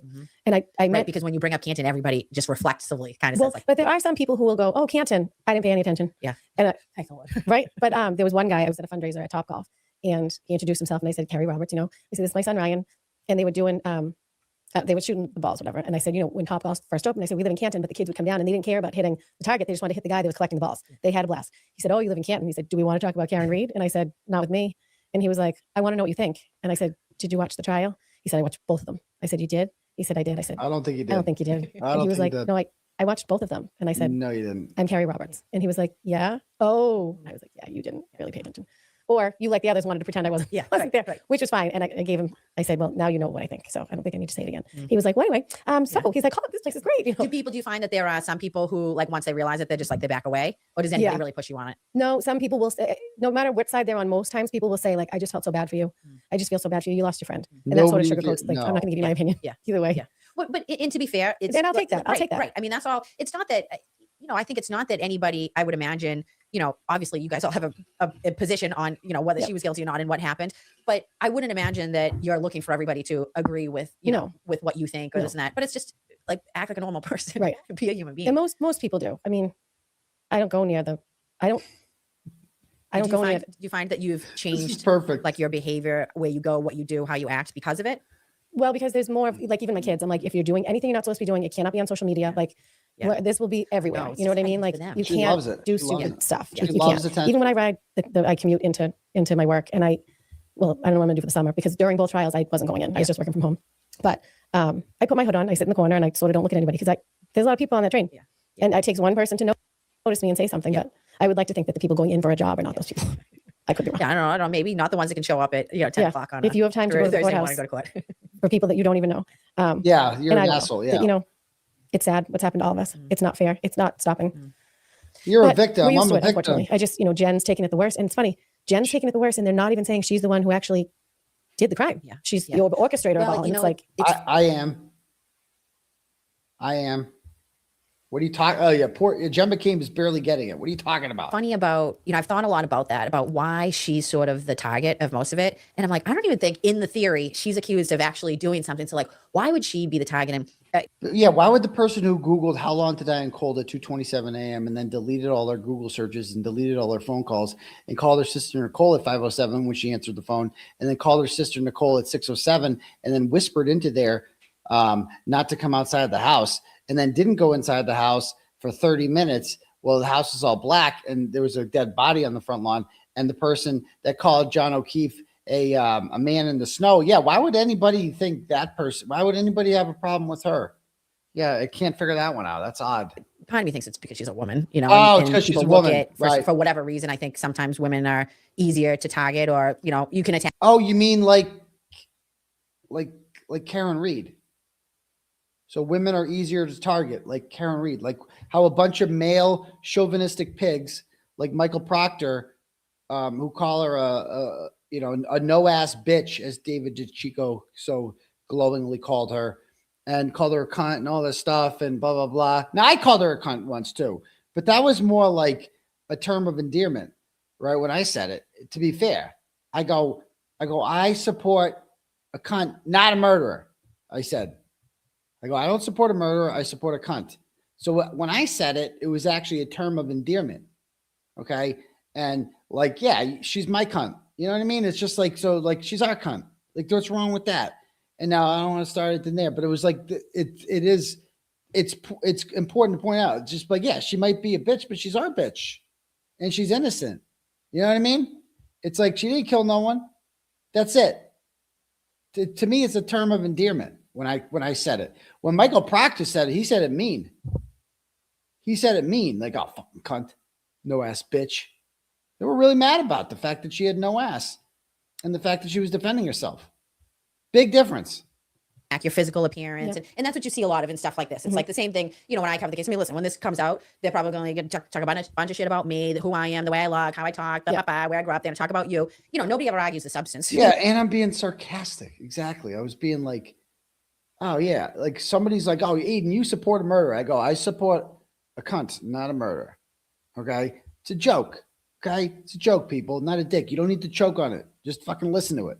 So that's what I realized, especially in this case. I'm like, we don't want to talk about the substance. Right. You want to talk about a specific point. We can do that. You want to just attack and you me, must be perfect. You know? You're attacking me, but you must look gorgeous behind your computer. Right. You know, and just the level of, I mean, I really thought that, I mean, I really do. I feel like, I mean, everybody knows at this point, it's my position that this was a drunken accident. And, you know, Kearney called 2 people in the morning and she called 2 people for help. And she didn't call her friends and she didn't call people around her. She called John's friends. And John's friends. She also never spoke to us again. Yeah.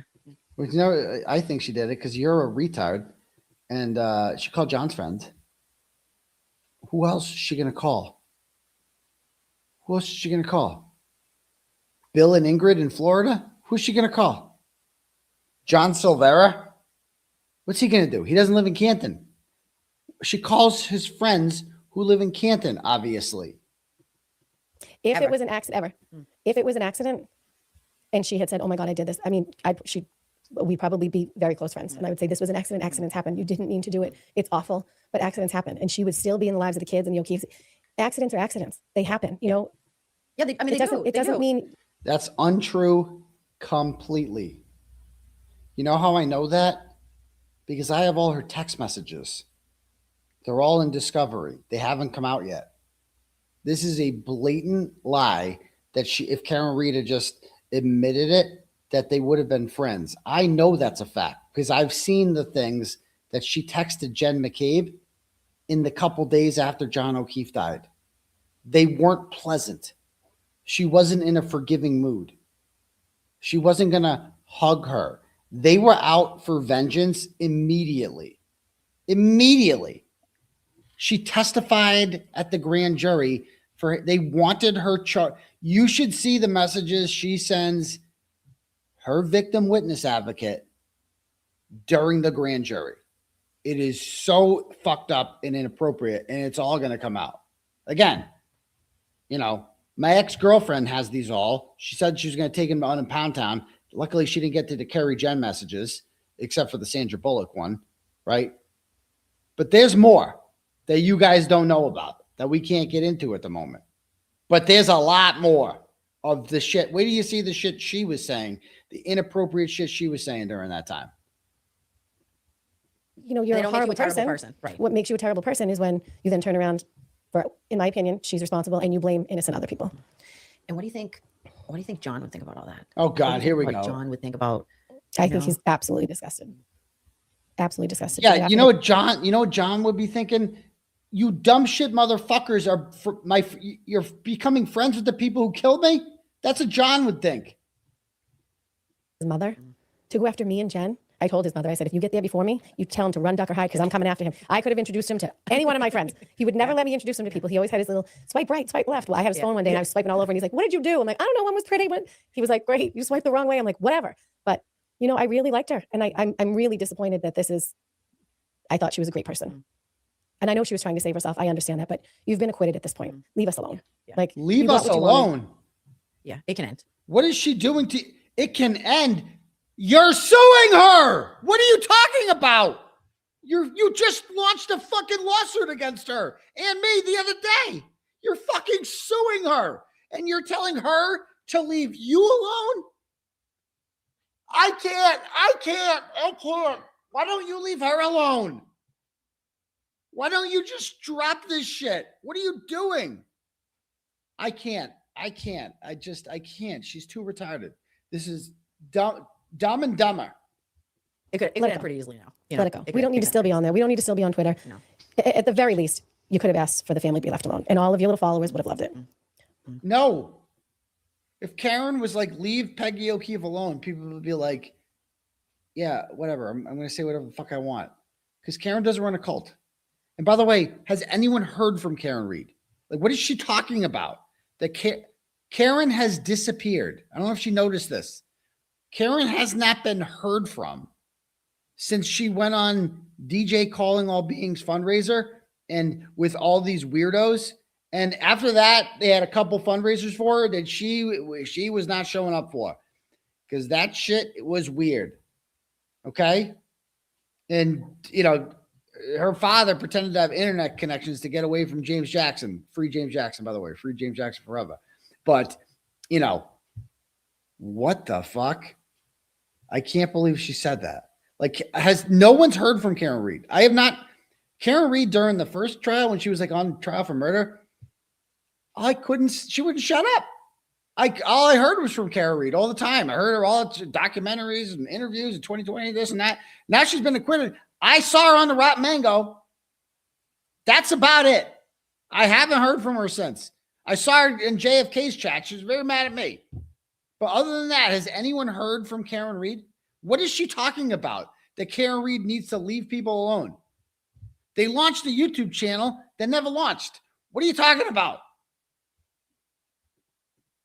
Well, listen, I have to tell you that I really appreciate you coming on because I think this is something that people need to really look deeply inside themselves. Mm-hmm. And I know there's lots of people who will see this and won't. They'll just, but it's not for those people. It's for people who, have their own children, have their own spouses, have their own family, mm-hmm. and really need to recognize that you're a human being. It could be anyone. It could be any person. You didn't ask to be involved in this, and your life has been completely upended for, correct, quite frankly, answering the call and being a good friend. Yeah. So, and I think people need to remember, she didn't have Jen's phone number. Mm-hmm.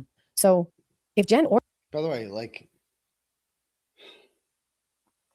we're done with this interview, and she never asked her about lying to the grand jury, which is what she's most famous for. Orchestrated all this. And it's like any harassment she has gotten, any criticism is because she admit. How do you not bring that up? That is it because of this that's happened? She can say no, but ask her about it at least. How is she going to blame Karen? And they didn't have each other's phone number. Right. So if Jen's orchestrating it, how is Jen then going to get Karen back to blame her? Right. They didn't have each other's number. Right. What was she going to send an Uber? Well, I mean, it would be the most, listen, it would be the luckiest, the idea that, they all had this plan to frame her. And then she was just lucky enough to be the one called in the morning. And then, don't forget, implanting those thoughts in your head and persuading you. As you can tell, I don't have a thought of my own. Like the persuadable kind of gal to me, Kerry, but the other thing is, what? Karen could have left it at, I didn't remember anything from last night. Yes. Jen didn't have to volunteer the information. No, I saw you at my sister's. That could have just gone away. But if Jen's framing her, why is Jen bringing her back there? Right. It logically now, it doesn't make sense. And it wouldn't, I was not in my right frame of mind after we found him. I'm not self-diagnosing, but I think I was probably in shock for a few days. I'm sure. It was nothing I'd ever want to do again.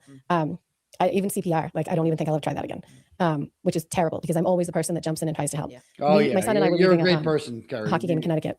You're And awesome. I'm literally the person that will always pull over and help a dog, help or whatever. We're leaving oh my a hockey God. game, and there's a man who just wiped out on his bike, and one car had stopped. Yeah, and I couldn't do it. I just kept driving, and I had tears rolling down my face. And my son says to me, "Mom, it's okay. I know what you're thinking." He goes, "But I saw his legs moving, Mom. He was definitely alive." We got home. So she just let a man die because people on the internet criticized her for lying to the grand jury. That's the story she just told. She was driving home and she saw a man dying, and she just was like, nope, that motherfucker can die because if I help him, people might say mean things about me on the internet if I lie to the grand jury about what I saw. Okay. And he said to my husband, he said, "Mom kind of lost it on the highway. The guy was definitely gone." I can't. Thank God Mom didn't pull over. So it's changed me. I'm sure, because not only, I mean, listen, that's something that most of us are never going to experience, right? No, finding somebody like that, never mind finding somebody that you and love. Maz Media, we got to put you on the have list. to deal with that. And then on top of it, having to deal with the attacks that come on you because of, because you were willing to help. I mean, that's the bottom line is well, and because you I was a call in the witness morning that had to tell the truth. Right. I don't have an option. Right. You go under oath, you tell the truth. Not for all, apparently, but when you go under oath, you tell the truth. I told the truth. So now come after me and my family because you're literally most famous for not telling the truth under oath. What planet am I on? That's like what you're most famous for. And during this whole 90-minute interview, you were never asked about that. But we heard about what you bought at the grocery store for some reason. You and I know it's bizarro world. I don't understand how this is real life. I hope this is not the new norm. And I hope a lot of these people just take a step back. And she got off. She's acquitted. Yeah. Just go find another. Listen, the system works the way they wanted it to. And, yes. And I think all of, I think everybody deserves a break from it, quite frankly. And I mean, people are sick of hearing it. Even the people that were protesting are sick of hearing it. Why are you still pursuing witness intimidation charges? Why are you still suing me? What? You're initiating all this. It's crazy. But I will tell you, it was interesting. The very last couple of days, the second trial, there were more and more people outside. And they were not your normal free Karen readers. They looked like regular mob, more and more of them, which is a little suspect to me. Also, the day that she was acquitted, she wore a blue suit. We hadn't seen that suit in 4 years. Yeah. It was very interesting to me that I was like, hold on. So what do we think? They're getting like Democratic style bust in? Well, in my opinion, I think she knew that was the day. Interesting. What? Democrats? She just said that people were normal looking outside of court, which goes against their narrative about pajamas. And all those people who asked to take pictures with me and sign their books and all that shit, that they were crisis actors, right? And that Karen Reed wore blue on that day because she knew the verdict was coming. What? Maybe she just got fashion tips from Meredith O'Neill. I don't know. Maybe that happened. Like, I don't know why she wore blue. It's because you think you own the color blue? Is that what you think? Interesting. Okay. All the other, we never saw that blue suit. She wore a couple of her suits over and over. That one was a standout one, and it was blue. And it was just ironic to me that she was wearing a blue suit on the day she was acquitted. And how did it feel when you heard her on the courthouse steps say no one's fought harder for justice for John than her? I mean, this seems to feel like a slap in the face. She's also said I was the only one that tried to save him that day. But then in one of her many documentaries, she says, well, I was doing CPR with Jen and Kerry. So which is it? Like, you can't, you know what? I'm never going to see her again. Yeah. Hopefully. Yeah. Right. She doesn't want to see you either, bitch.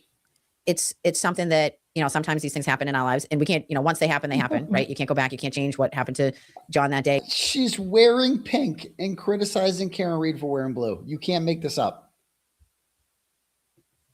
We can't change what has happened since, but all you can do is try to move forward really in the new world that you're living in, which obviously, like you described in the seeing the person on the highway. I mean, it's affected everyone, not just you. It's your son, your daughter, your friends. I'm sure, you I've lost friends. I've lost family members.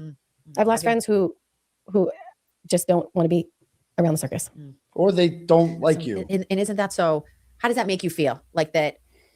Well, you weren't really a friend. Yeah. So trash took itself out. Sometimes these things have a way of really strengthening the bonds that you do have. Yeah. So I hope that's what's happened and that the village that you've created for yourself and your kids and your family, that those are the people that, because when stuff like this happens, you need the people you can trust around you. I still have all my high school friends. I still have my great core group of friends. There's one that I've been friends with since I was second grade or so, who ended up moving to Kearney. I haven't spoken to her in over a year, or maybe 2.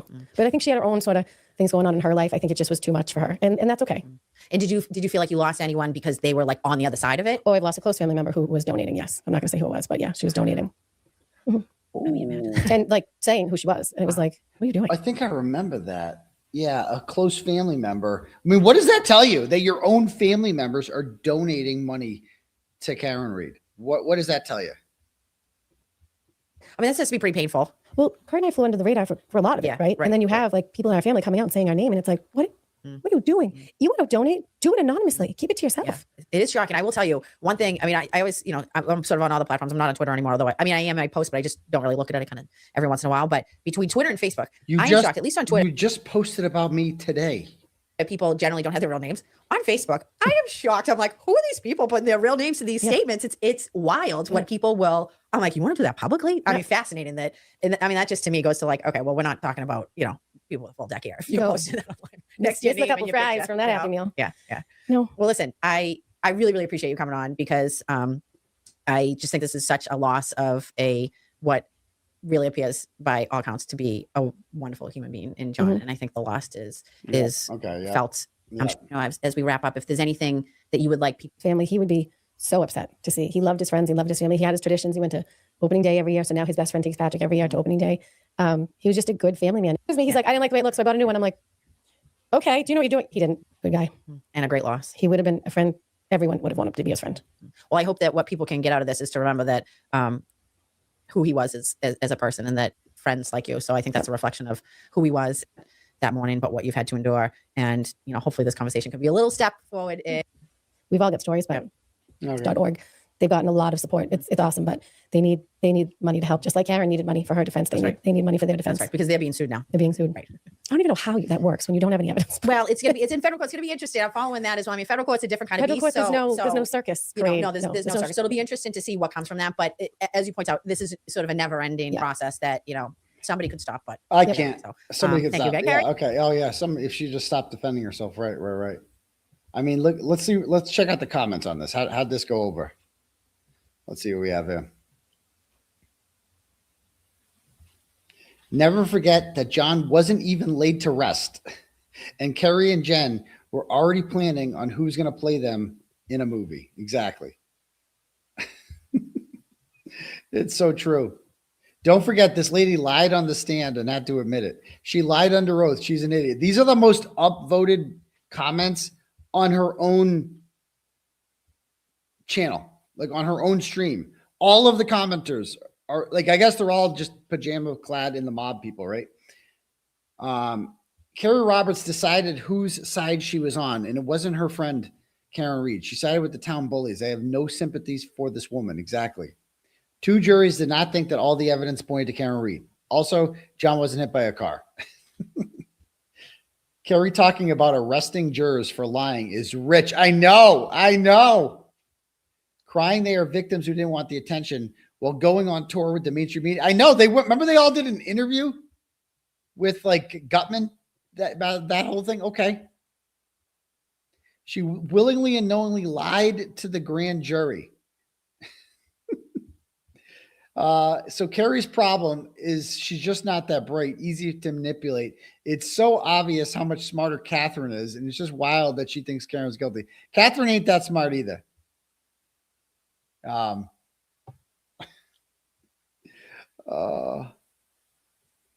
These people were never John's friends. That's sad. Yeah. Let's not forget Kerry lied to the grand jury.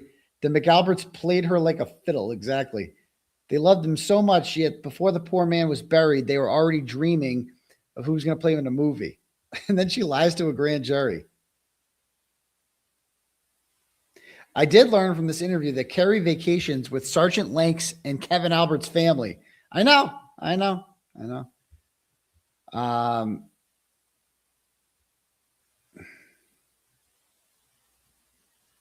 And also she said that like John, she didn't know John was dead.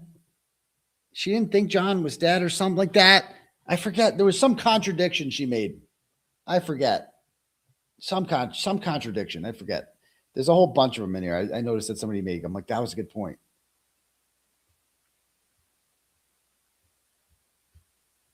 It's clear who killed John. It definitely was not a car with teeth. Right, Kerry Sandra Bullock? Yeah. It's just like all of these people are shitting on her. And they're just going to dismiss these people as dumb people in pajamas. Kerry, how is Meredith involved with your odious, filthy, lying, and murderous group? Well, she's the one that gave him the phone extraction. Don't you know? Why did Meredith give them the phone extraction? Simple. Because she's mad because Karen stopped returning her phone calls. I know how Meredith thinks. In her mind, she's thinking like, fuck her. If she's not going to help me out, then I'm not going to help her out. She deserves to be punished too. That's how 5150 thinks. Is like Karen is like, well, fuck her. And she can just blame it on me. Like they released more of recordings today that hadn't been heard before. More of that got released today. Right. And It's shit that like she knew 𝗺ście panties would run with. It's stupid. It means nothing, but she knew 𝗺ście panties would like run with it. And that's what they're releasing. Why? Because she sees that this lawsuit's happening. She's worried Karen and I might get the band back together. And so she is just like, well, I'm going to make Karen mad at him. I'm going to release more. That's why it got released. So there you go. Anyway, let's read some turtle chats. And then we'll call it a night. I'm all tired. Okay, let's see what we got here.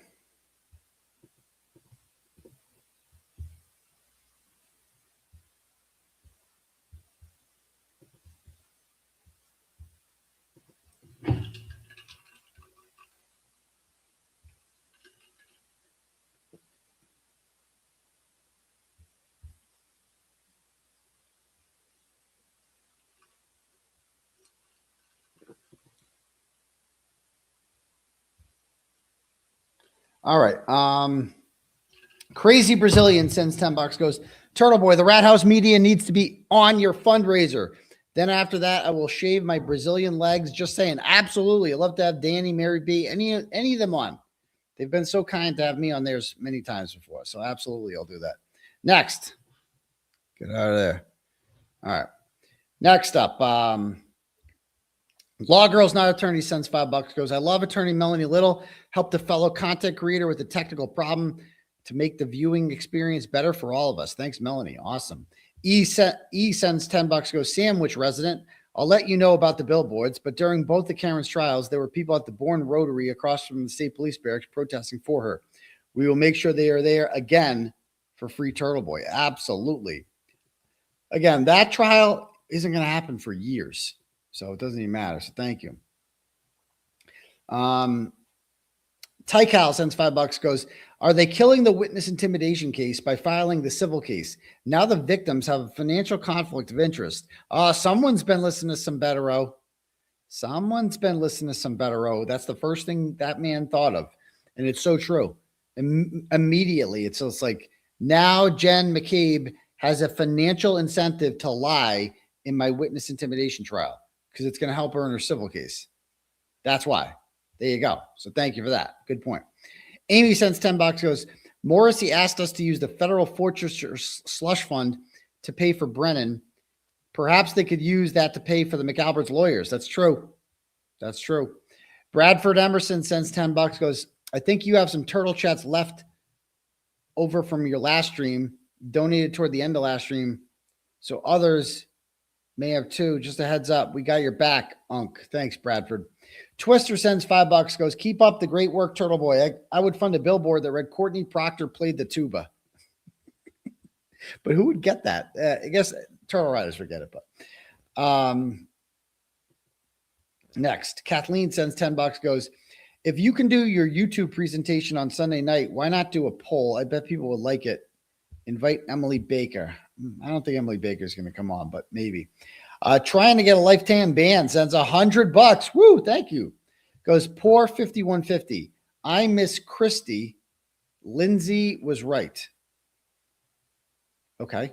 You suck at fridge repair. Cryford's YouTube presentations is excellent. JFK is the songbird of his generation. The McAlbert's timeline is believable. Everyone falls on their knuckles. Jill Daniels never gets wet thinking of you. Oh, I see what you're doing there. Trying to get a lifetime ban. Thank you. Thank you very much for that. Poor 5150. Very funny. Very funny. Thank you. Next, Amy sends $50, goes, here's 50 to start that billboard fund off with 100% agree. We'll see. I'd love to put a billboard up in the Cape. That'd be awesome. Stacy sends $10 and says, have you ever done a show on Diane Mata? That lady is unhinged. I've briefly mentioned her before. She's insane. We're not feeding it to her. She's just a nut job that messaged me every single day when I was in jail, sent me crazy videos. She's just a lunatic. Nightmare X Rico sends $25, goes, maybe ask Karen first if she needs money for lawyers.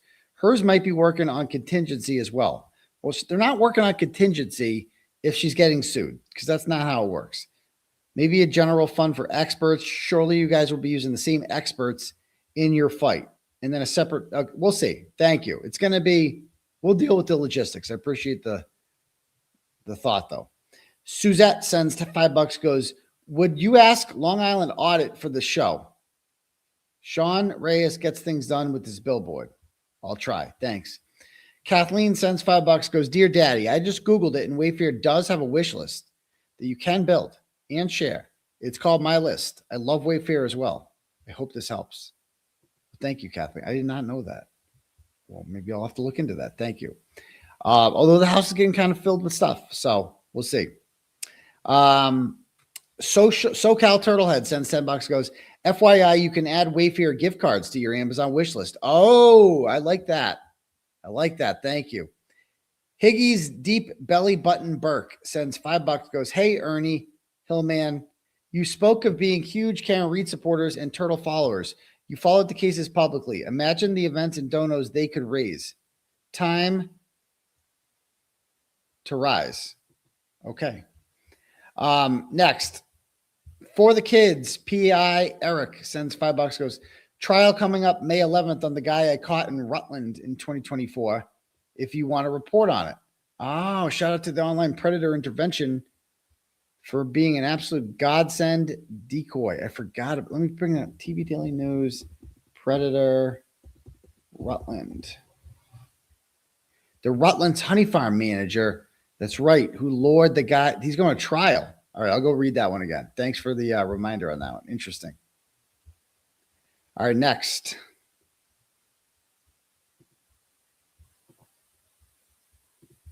Is for the kids, P.I. Eric. Yes, I remember that story. Thank you, sir. Rosaline sends $10, goes, Dr. Turtleboy, there was a mass attorney named Gail Sullivan interviewed on Brother Counsel on November 5th. She was very interested in your case, and she definitely gets it. Hope you get in touch with her as a possible fundraising guest or even a resource in your loyal search. Well, thanks for the help. I'm going to take that link, and I'll check her. I remember seeing that. Oh, I forgot. That lady was awesome. I love her. Definitely going to look into her. Thank you. Next.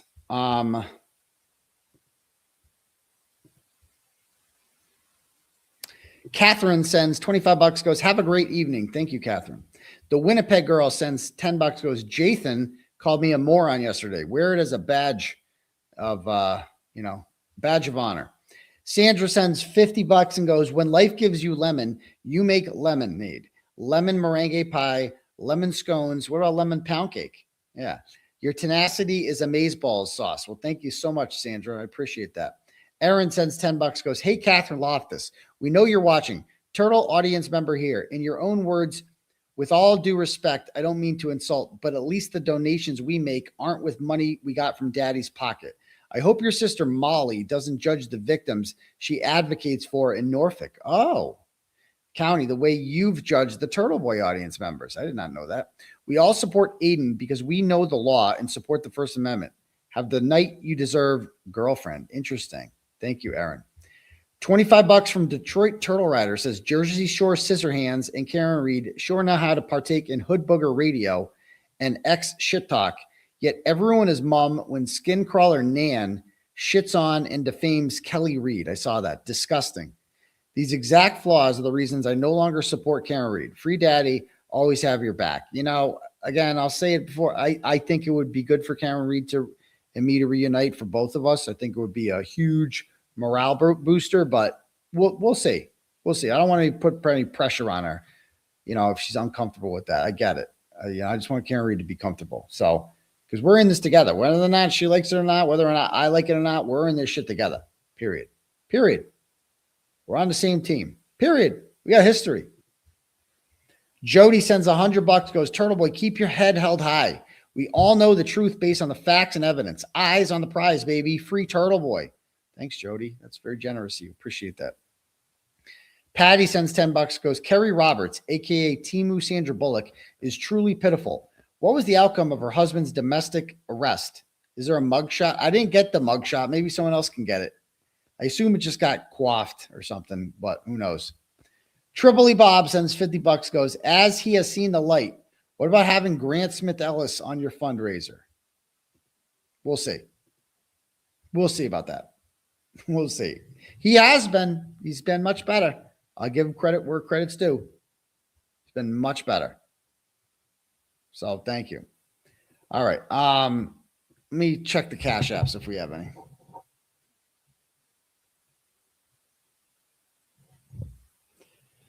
All right. Katie sends $10, goes, any update with t-shirt lady? No.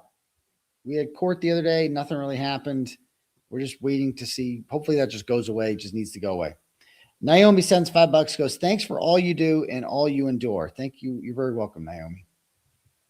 Yellow Ledbetter Cummings sends $5, goes, my $5 to buy Catherine Loftus a fucking R. I know. Well, she adds it when it's not there. Lar. Not law, lar. She overdoes the accent. None of us are that bad. Jeff sends $10, goes, I want to be the MC DJ. Thanks. Mad Stork 83. MC DJ for what? Thank you. Christine sends $10, goes, have Chloe on the fundraiser. We're going to demand to see Chloe at this point, I think. Anna sends $5, goes, lawyer is doing your case tomorrow. I heard. Very exciting. Oh, yeah, he's never really talked about it much. But he's only doing it because Karen's in it too. Ashley, my very attractive sugar mama here, sends $200 and says, you've had a hell of a week. You're goddamn right, girl. You're goddamn right. But I'm still here. And I'm still standing tall for you. So thank you very much. Mary Lou, might have read this already. I already got that one. Okay. Let me, we got EMC, sends $10, goes, not illegal for 𝗍𝗃 to talk to Karen. Karen never talked to Adam 𝗍𝗃. Her lawyers talked to Adam 𝗍𝗃. And that's definitely not illegal. Why wouldn't they have questions? They're trying to figure out a murder cover-up. They have questions. Kristen sends $10, goes, wearing a blue suit means she knew she was going to get acquitted. What's next? Are they going to say she's guilty because she didn't take off her shoes? Probably. They already said that already. Yeah, I guess so. So we'll see. And I just want to thank all the new members, people gifting memberships here. Drowsy Dragon, welcome to, congratulations to the 5 who got memberships from her. Hope you guys renew, though. Don't forget to renew. $5 a month. Can't beat it. You're sporting the grift. It's awesome. New member. Awesome. Kerry got to wear pink tonight, though. Exactly. Berkshire girl. Awesome. Maybe Kerry heard wrong and said perjurer, not murderer. Maybe. Your kids are obviously the Immaculate Conception. Okay. Oh, I see. Because I never got laid, right? Because that's what she's saying. I never got laid. I thought it was Boston Brandy. Yeah. Will Boston Brandy come to my court dates now? Now that Karen will be there too? I don't know. Is this really the only way I could send money? You can do Turtle Chat. Turtle Chat is, yeah. New member. Great to see all you find. So welcome to all the new members. Yeah, need JLR on the fundraiser. No, thanks. My guest wish list, Kevin Reddington. That'd be awesome. Emily Baker, lawyer, his dad. Yeah, he'd be a good one. Keno Casino. True.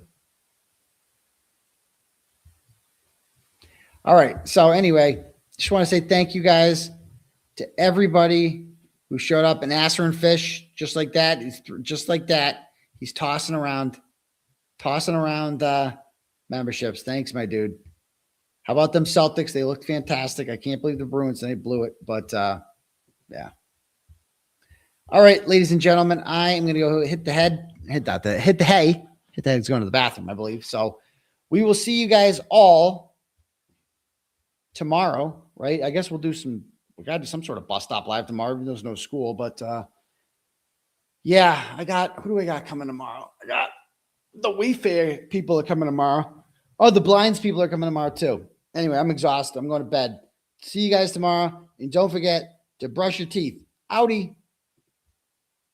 Top down, riding down Main, it's a clear night, screens glowing blue, got the facts in my headlights, Commonwealth tripping, but the truth stay calm. Morrissey and Lally, I'ma read them like Psalms. KP throwing shade from a broke down porch, but the files in my lap like a flame to a torch. I don't raise my voice, voice, I just let the game speak. Steady with the grind while the crooked run weak. We just riding slow, gliding, paper stacking in the breeze. Turn the system up, let the whole town see. No mask on my face, no fear in my lane. I'ma shine that light on the ones bringing shame. From the courtrooms down to the city blocks. They can't hide from the truth, cause the truth don't stop. We just ride a slow grind. Midnight oil burning, pen hit the pad slow. Every word cut clean like the rims on the 𝗬𝗂𝗶𝗺. From Boston to Brockton, the whispers all hum. Turtleboys riding in the reckoning gon' come. Lally in the back room, 𝗺cie on the phone. Trying to twist the narrative, but they can't postpone. I'm just sipping on the facts while the city play pretend. True, got no curfew, I'ma run it to the end. See, this ain't about fame, this about that long game.